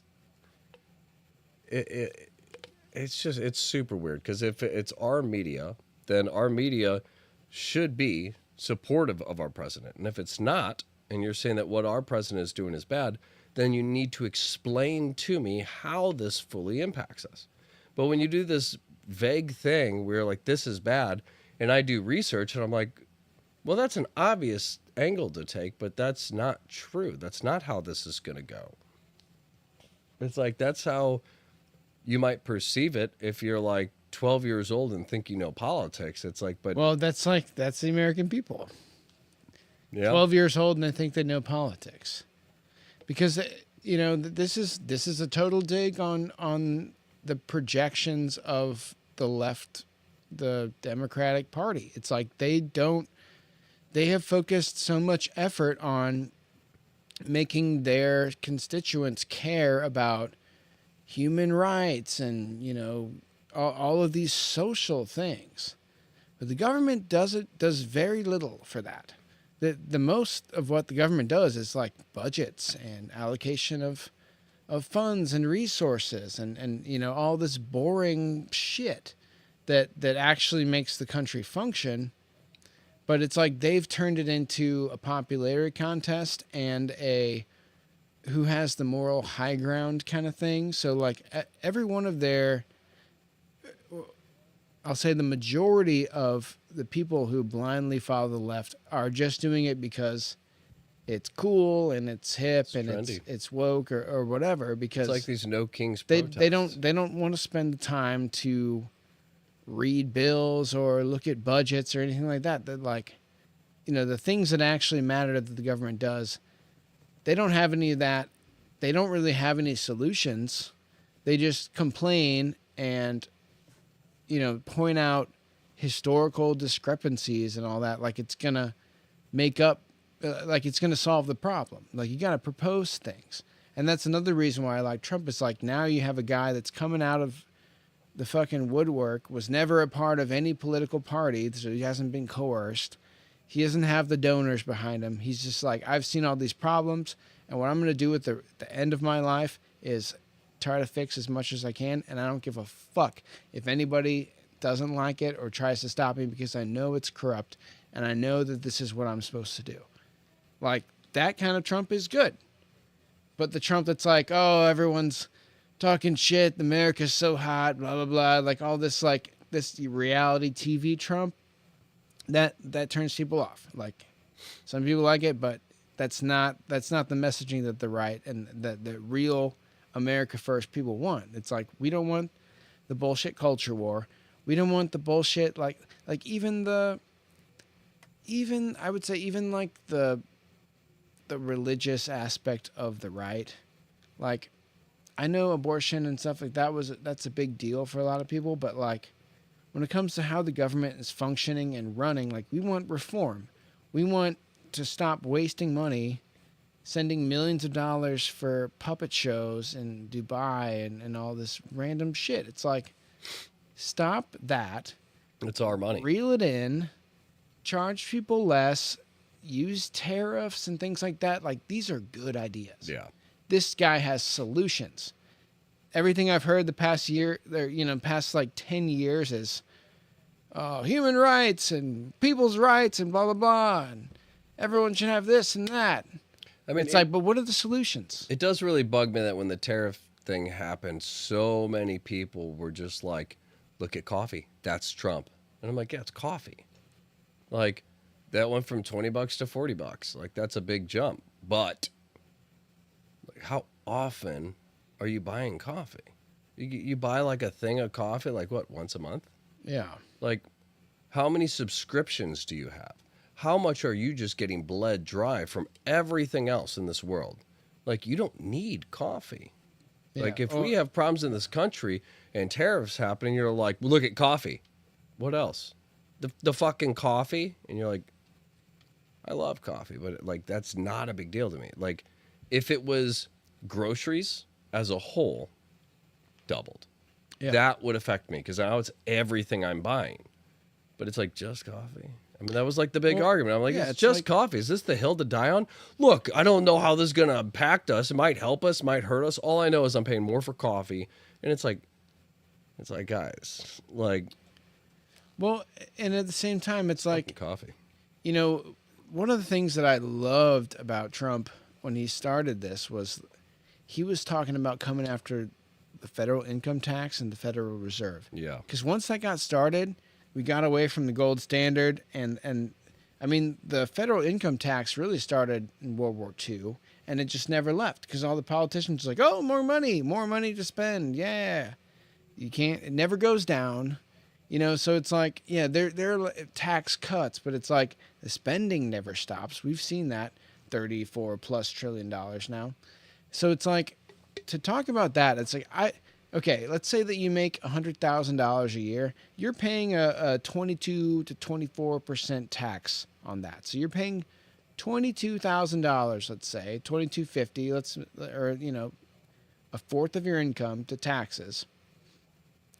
Wouldn't you rather pay that when you buy coffee and not have to pay it every single paycheck, and that money goes into your pocket, and then you decide how you spend that? Exactly. So you could spend it on everything, this and that, and then maybe, at first it's gonna be a spike because of the disruption of the supply chains, and the tariffs are now, kind of making things more expensive. But there's an equilibrium. Because if someone's charging this much and then someone makes it here for the same price or less, then they have to lower their price. That just, there's a shock and then the equilibrium. And now, maybe you're paying more for things that you like, but you have more money at the end of the day, and it's not just automatically getting drafted out of it. And then at the same time, the government doesn't have this reliable source of income that they can just allocate to all these other fucking humanitarian projects that we've entrenched ourselves with for the last 20 Children years. daycares. It's like, we don't give a fuck about any of that. I honestly don't give a fuck about any other country right now because we have $34 trillion in debt.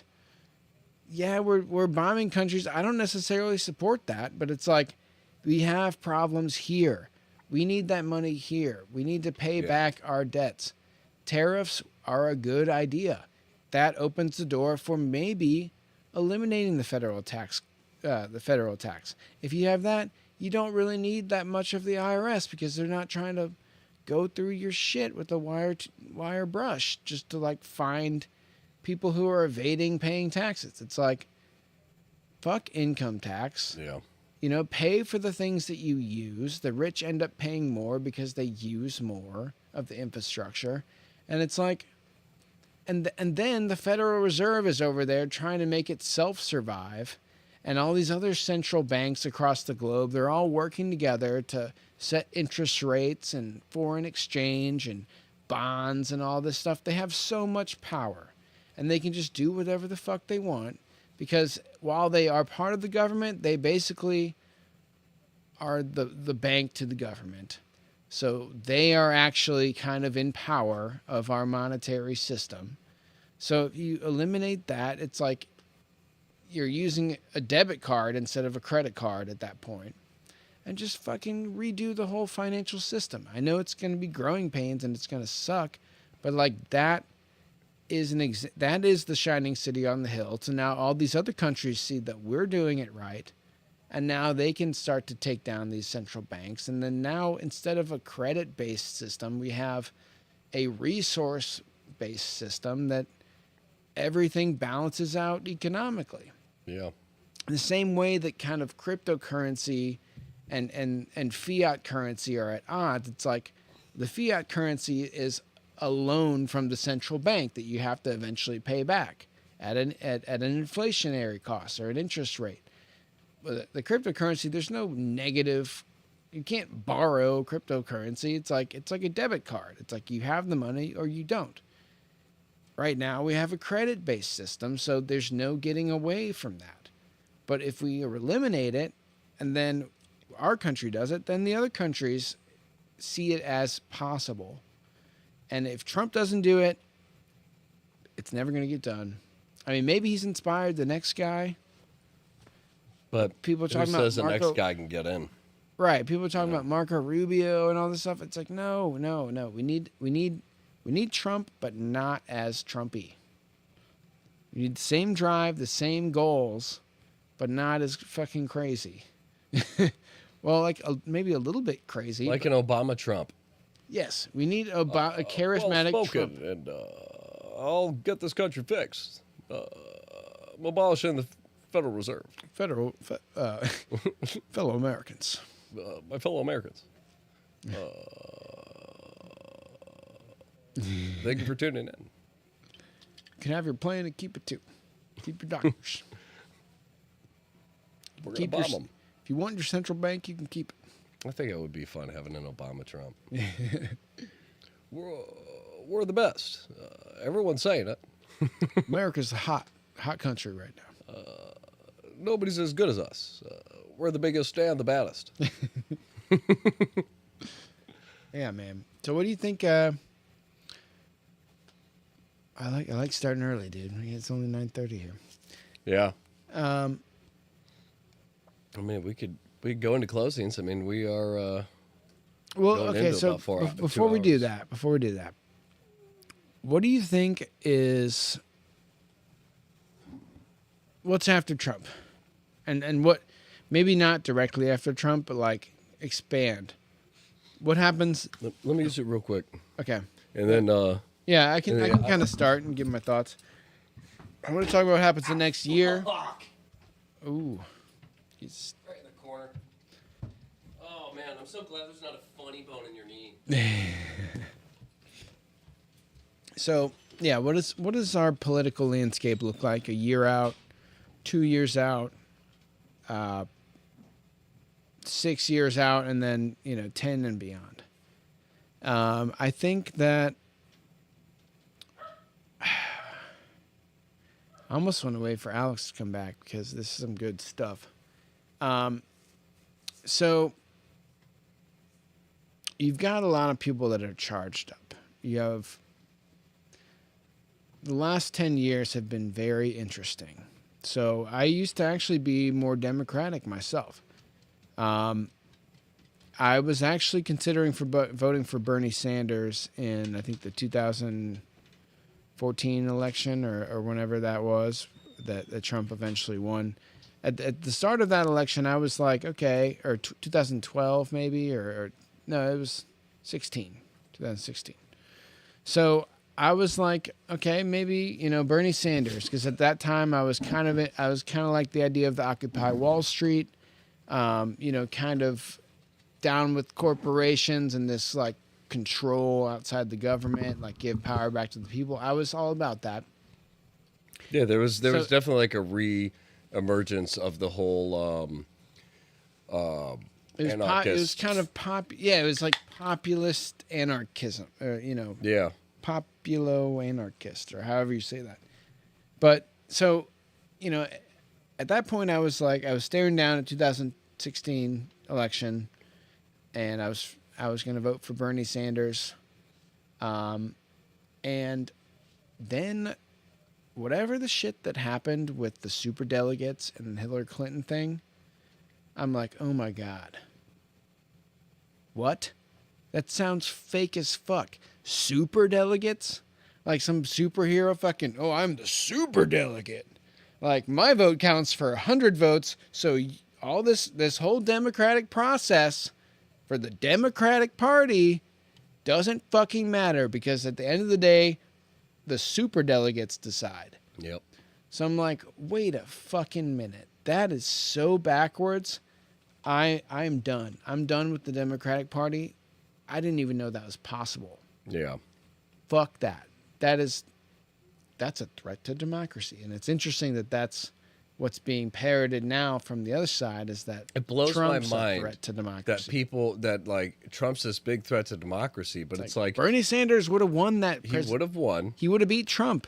And I think a lot of people were in favor of him. Yeah. Left and right. Yeah. He spoke his mind. He was very blunt. Well, he was like against, he was a reformist from the other side that Trump was. Mm-hmm. And that's what I liked about him. I want someone that's a shock to the system, because everything's like, you grow up, you go into political school, and then you go to an Ivy League school, and then you join your party, and then you get donor funding, and then that's pretty much what you do for the rest of your career. And then when you get into office, you just lie to everybody and do what the fuck the donors say and the party says. That wasn't Trump. That didn't seem like maybe Bernie at the time, even though it probably was. But that was a shock to me. I was like, fuck that.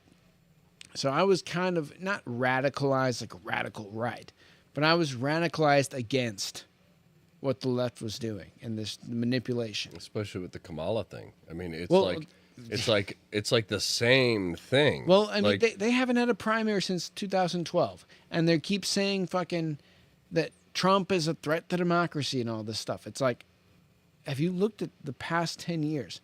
Because then you fast forward to when Biden came in. It was basically run from a fucking basement. This whole campaign where this guy was basically like becoming senile. This was too taxing for his body and mind. People called that out, and they lied about it. Like, they covered it up because they hated Trump so bad. This whole January 6th thing to try to frame him and to kill Trump, that was their goal. It didn't work. He came back with a vengeance. But it's like, nobody fucking primaried for Biden. They didn't know. Nobody knew what was going on. There was no election there. That's not very democratic. And then, yeah, you have this time around. It's like Trump comes back from the fucking ashes after the DOJ went after him, after everyone attacked him, coming after him, trying to put him in jail, sexual allegations, all this stuff. They beat this guy down. And then he rises from the ashes with the mandate of the people, like, I'm going to fix this stuff, this, and this. And it's like, oh, Biden can't do it. Kamala, she's the vice president. Like, she's not primaried, but, like, This is kind of that little in between where it's like, yeah, people donated to Biden. We can't give those funds to someone else. So like, if he drops out, then she becomes the president, and like, blah blah blah. Fucking loopholed again. Super delegates now. This dropout shit. It's like that's a fucking threat to democracy. I don't care what your thoughts are. Let me know in the comments if you have any qualms against my assessment there. But like, that pissed me off. That turned me off to the left so much. And thanks for the shout out, JBSTO. He's like American Dad. Well, I mean, that's the thing. Like, we don't like Trump, but he's not the hero we want. He's the hero we need, because at the end of the day, this is someone who's going to do the reform that we all thought that Bernie would have done or anybody would have fucking done. Nobody stepped up to do it. And he's also shown other people that it's possible. I just don't understand, like, how the right was like crazy conspiracy theorists, and then as soon as Trump got in, it was, it's Russia collusion, it's this and that. He's destroying democracy and he's going to destroy the country. And it's like, why do you... fucking fake. It's like, so the right for the past like 20, 30 years has been yelling that all of these people are plants and America has been stolen, and they're trying to slowly change things to where we have less freedom and they can completely occupy America and control it. And then...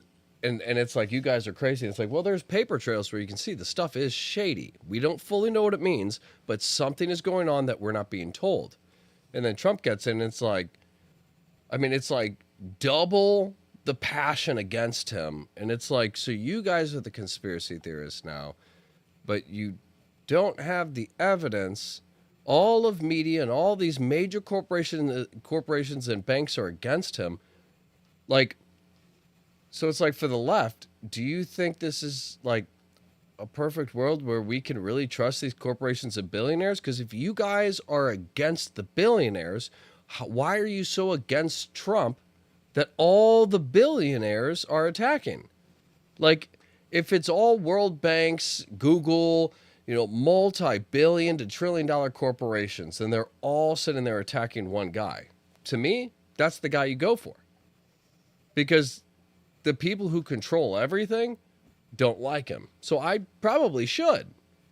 So it's just thrown me off, where it's like, you have these multi-billion-dollar corporations that the left is very against. Tax them more. You guys need to give away your money. It's very, very extreme on the left when it comes to the money. Corporations, they come after the individual billionaires. Exactly. But then at the same time, those corporations... tax the fucking corporations. But all these corporations ran by these billionaires, which, again, back in the day, the left's whole thing was like, corporations aren't people. And I was about it. I was like, yeah, these corporations they're not people. Like, we attack them. If Big Pharma has, this one medication they came out with just killed 150 people, we go after them. Yeah. We don't sit there and say, well, they're immune because it's a bigger entity. No, that's what we're against. We're against companies having this kind of power over us without any repercussions. So when you see these same companies with a billionaire figurehead that says, let's allocate some of our money towards just attacking Trump, that tells me that Trump is going to hurt your money and your control. So why would I be against Trump listening to the billionaires if I'm on the left and I hate billionaires? Like, I don't think that these people have been controlling our system for decades, but I do have to turn on Trump and be like, these 4 years he's in, he's going to destroy the whole world. It's like, maybe one person isn't that powerful. Maybe the fact that we're in this situation is because of so many people. It's like, we have to expose the structure that allows us to be pushed down on. Yeah. And it's like, this one guy, Trump, isn't the one who's doing all of this to us. That's why I get confused, because it's like, could he be compromised? Maybe. I don't know. But the point is that even if we took Trump out, do we think that things get better?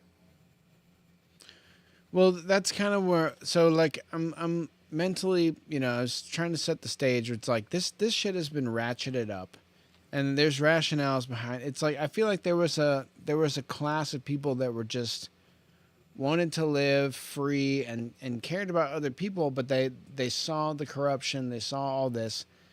That might have been the left at one point. Now they've kind of become the independent and even lean to the right, because the right now is the only party that cares about that shit.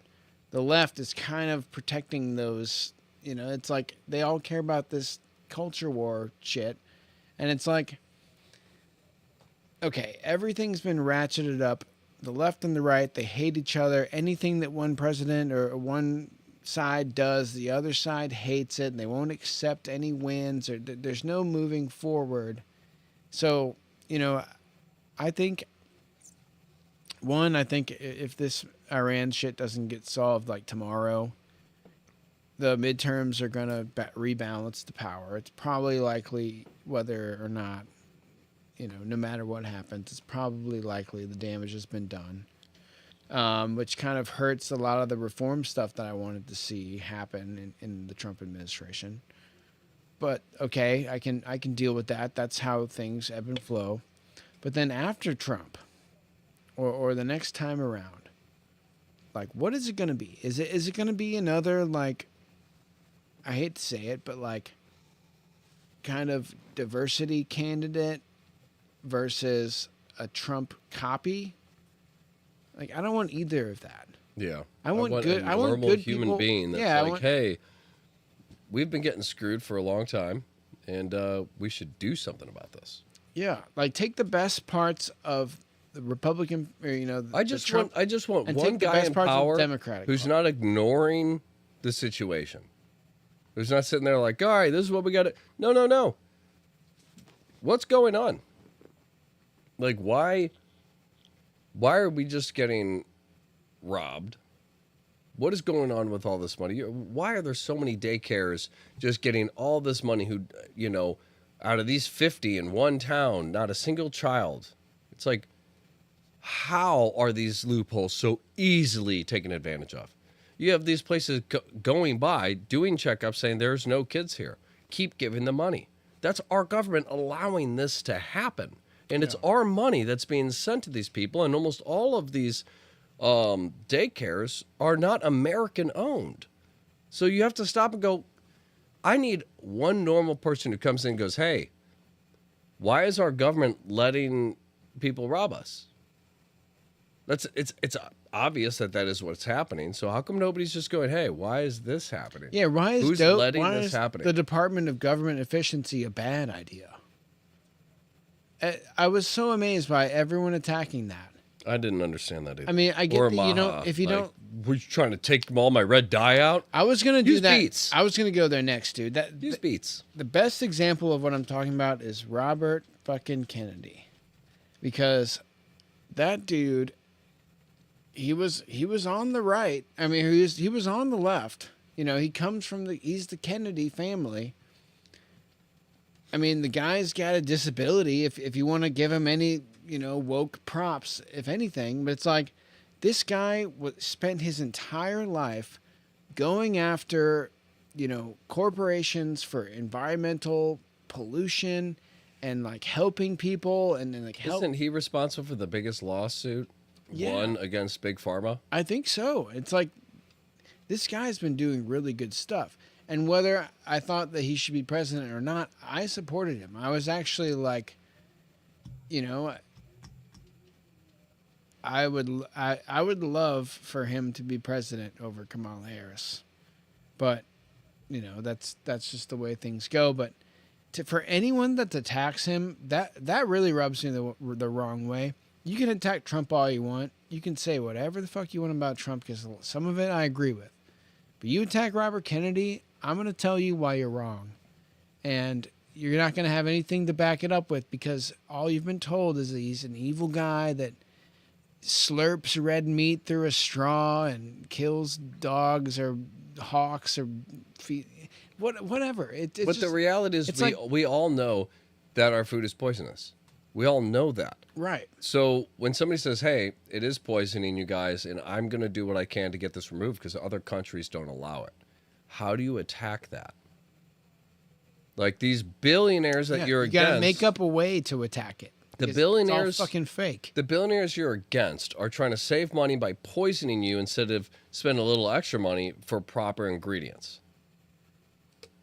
They're trying to maximize profit at our health risk. Yeah.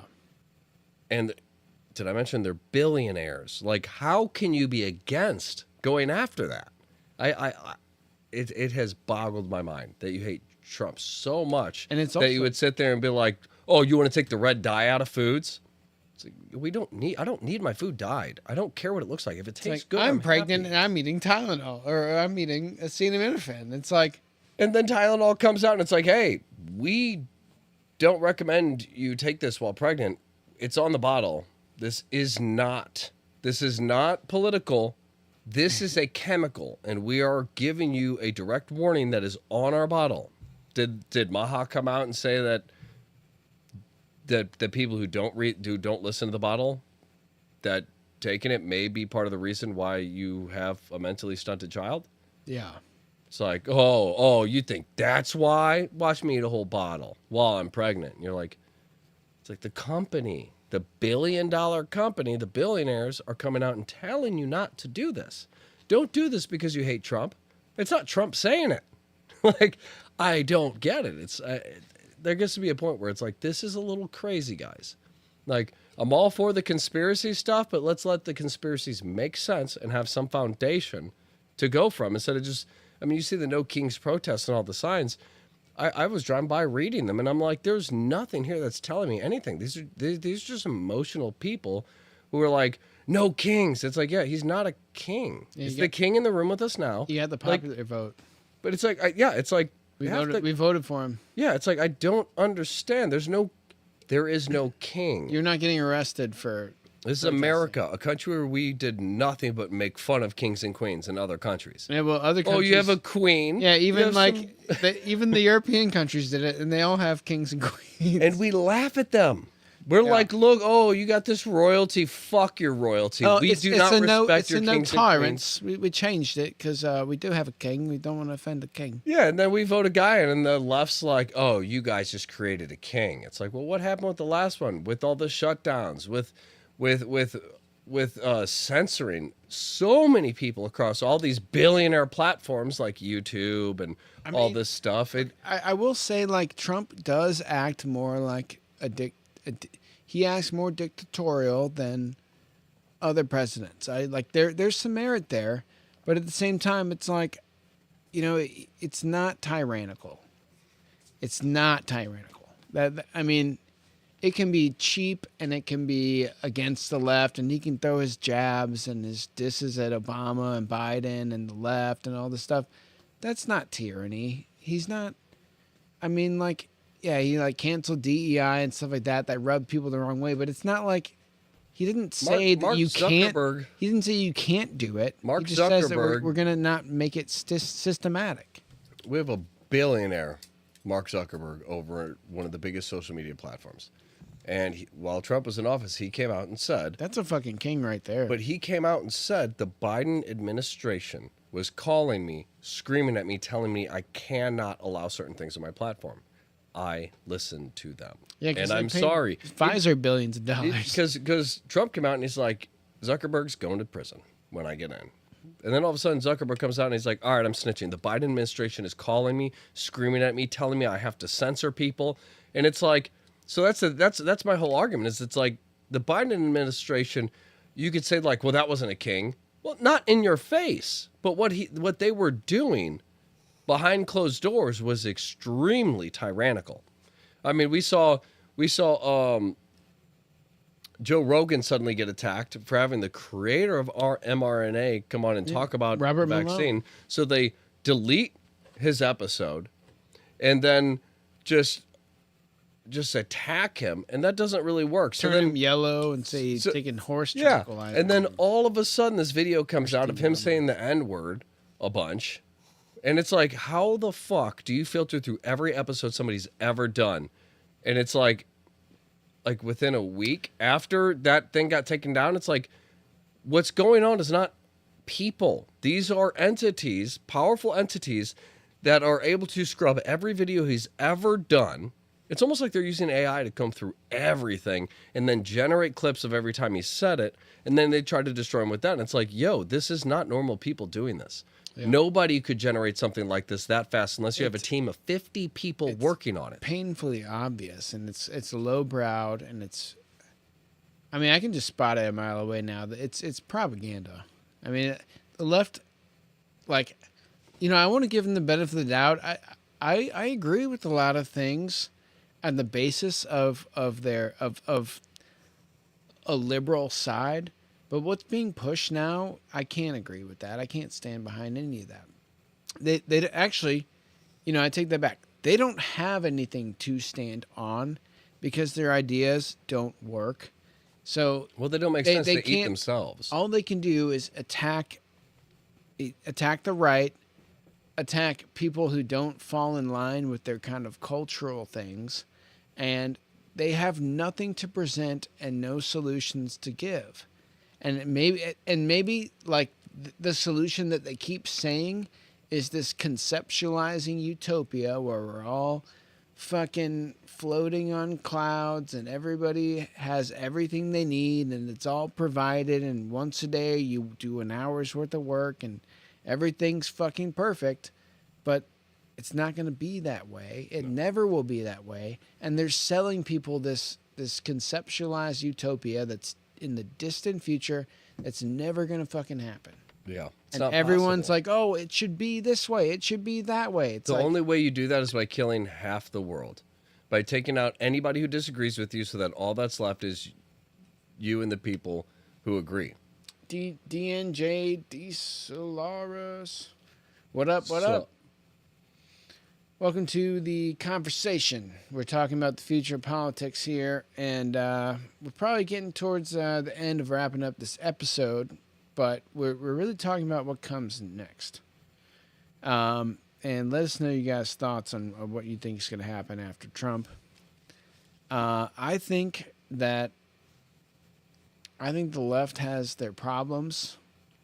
I think that they're still stuck on this kind of this DEI trajectory where they're going to have to try to break the ceilings and this and get a woman or another black person or some kind of diversity representation the next election. Or like, I've heard Gavin Newsom being thrown out of a bunch. I don't know, like he's got maybe what it takes, but like I feel like there's some cracks there that not everyone's realizing. Like that's a guy that's like a schmoozer. Like he deserves to be the governor of California because that guy, like when you get him in a private room, he's like, yeah, I'm the fucking governor. I can do whatever I want. You want to go blah, blah, blah, like do some cocaine and have some strippers? Like I own this fucking state or whatever. It's not the guy you want as president. No. As soon as he's in the presidency, he doesn't know what to do. It all crumbles. I don't even know who else they got. Well, that's my whole argument. Like give us someone like Robert Kennedy, dude. Yeah, you keep screaming. He should have been your nominee. He would have beaten Trump.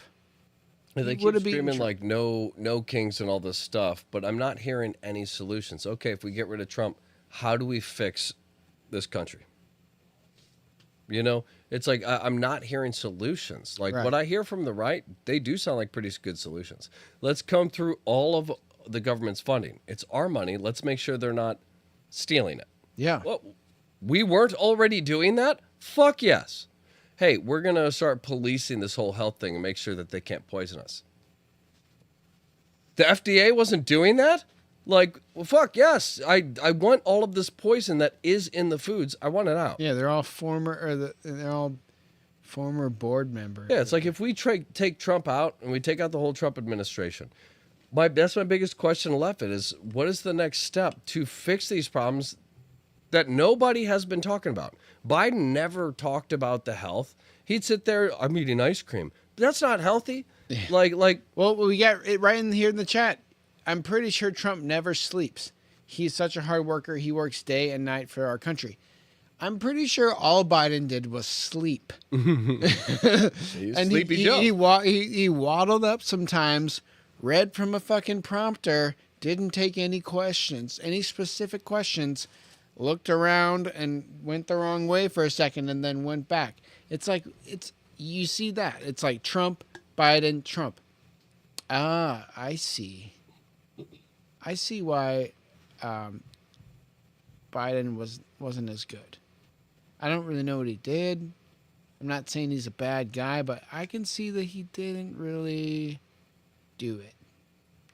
And that's kind of like what I see next is you're going to have, like I said, you're going to have some type of diversity attempt at a push. That's going to be, they're going to do that because that's what they've fed their party for the last 10 years. They basically pushed these cultural and social issues to where no one knows about the nitty-gritty that the government actually does. All the boring shit. They want to hear about rights and human rights and justice and all this stuff. So they're going to go for that because that's what they've trained their followers to do. The right at the same time is kind of fractured. You have like the hardcore right that's kind of like, the old school right, I'd say, that's like kind of the Christian values and all that stuff that kind of Trump fits into. And that's all well and good, but that's also, it takes away from how the government actually functions. Let's actually get to reform and what's going to fix this country. And that's the idea of America first, I think that's where I'm at this point. It's America first. Fuck everyone else. Let's fix these problems here. But you're going to have Trump cutouts. You're going to have people that are basically trying to be Trump that are going to try to appeal to the old school conservatives. And then you might have someone who's like I liked Vivek Ramaswamy, but he seemed kind of fake sometimes. Yeah. I thought he was like a charismatic leader that had the same kind of Trump policies, but like I didn't know. He proposed some stuff where I was like, you're kind of just making this up, pulling this out of your ass. But they're coming after me. They're going to try to take me out. All that kind of stuff. There was a lot of like theater, I felt, that went along with it. And he also had some ideas. It's like, oh, well, I think that we should do this, blah, blah, blah. And it's like, that sounds unrealistic. But I like where your head's at. You're a little young. Talk to me in like 12 years or whatever. When, 3 elections, I'm going to vote for you. But we need somebody who is basically a combination of like Robert Kennedy and fucking kind of Vivek, maybe like a little dash of Elon Musk or something like that. Like we need someone who's not offensive to anybody. Somebody real. Who's like, I see what these problems are. I'm not going to pretend like these aren't the things everybody's worried about. And it's not That's just what we want. Oh, no kings, no, blah, blah, blah. It's like, basically what we've had is a fucking political monarchy for the last 20 years. Bush, Clinton, Obama, Biden. It's like Trump was the one George person. Bush Sr. Then we have George Bush Jr. Yeah, Hey, what about Jeb Bush? Can we try to get him in? It's like, yo, you want to talk about no kings?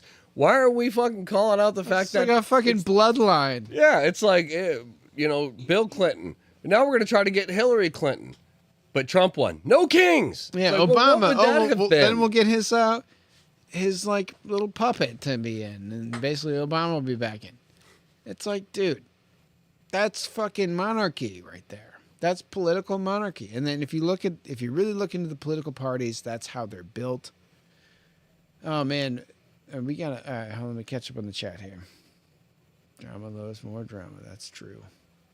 We need to find a way to display y'all's chats on the screen. Trump might be crass from some people's point of view, but a lot of his politics are necessary for the independence and survival of the USA. I agree with that 100%. I think that, like I said earlier, he's not the leader we want. He's the leader we need. I think he's starting something in people's minds that this is the standard for not for the behavior, but for the political reform style. Like, we want this. He established the America First. Now it's set in. Like, I don't think that's going away. I think America First is the new political party to emerge out of all of this. Yeah, because anything after this, I mean, kind of for my closing, it's all going to be in perspective. That's where I see this going is after Trump, there's certain things you can't go back. Like he's done things where we can't just go back to the way things were because of how obvious they were. So I think no matter who gets in next, there is going to be like that kind of watchful eye of like, what are you doing? Which direction's it going? And it's going to be hard to get the left. If it's somebody from the left, it's going to be hard to get the left to rally around somebody who's like, okay, we're going to start going back into some wars and doing all of this stuff in all these other countries. You know, I think everybody's going to be like, no, we're done with this. Like, we're done. If you can't explain how this will help us, we're done. It's America first. We need to focus on all the problems. We need to focus on the homelessness. We need to focus on all of these things that we have let fall apart. Yeah. Yeah, man. I mean, I think it gets worse before it gets better. Oh, yeah. I mean, I think the left and, I mean, even the right, everyone's been so ratcheted up for this political civil war that if we had someone moderate and that was within the bounds of both sides and actually was America first and cared and had compassion and was very charismatic, I don't think we would even recognize it. I think that the media has been so spun into this. It's never, here's my solution, this is why it's the best. It's the other solution is the worst, and mine's just better than worst. So I think we've built the machine to where that person that we really need could come along and people wouldn't even realize it. Yeah. They wouldn't appreciate it. We couldn't rally behind one person because there would be something that people could find that discredits, like, and this is the whole crazy thing about Trump. It's like you had all this potential dirt on Hillary from her past. No one really focused. I mean, you know, people focused on that. Like, people ended up dead. Norm Macdonald, I'm pretty sure he killed the guy, Clinton. Norm Macdonald. It's like, so hilarious. There's some dark shit there. Didn't he kill a guy? But all they had with Trump was grab him by the pussy.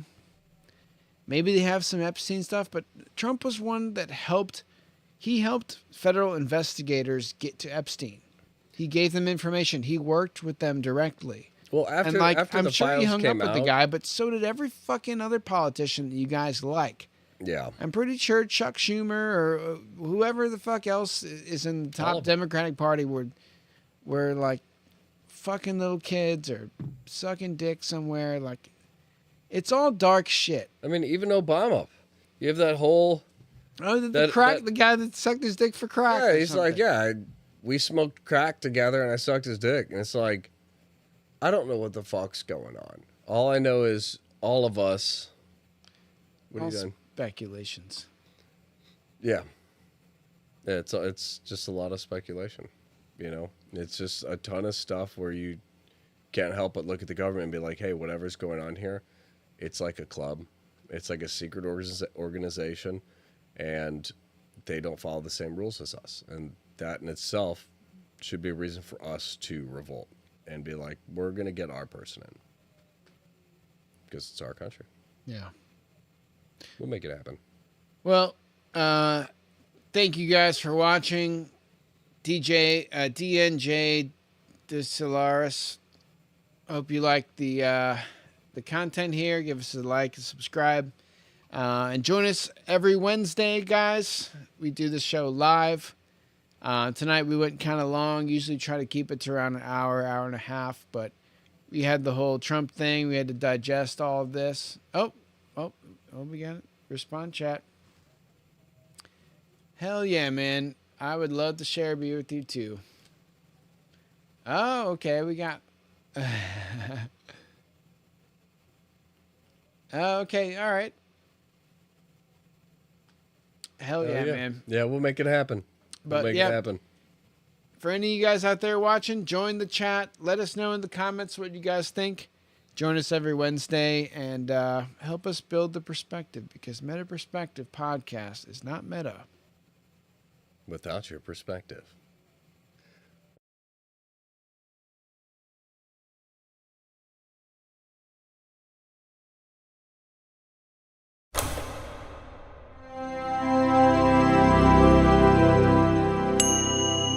Meta Perspective Podcast.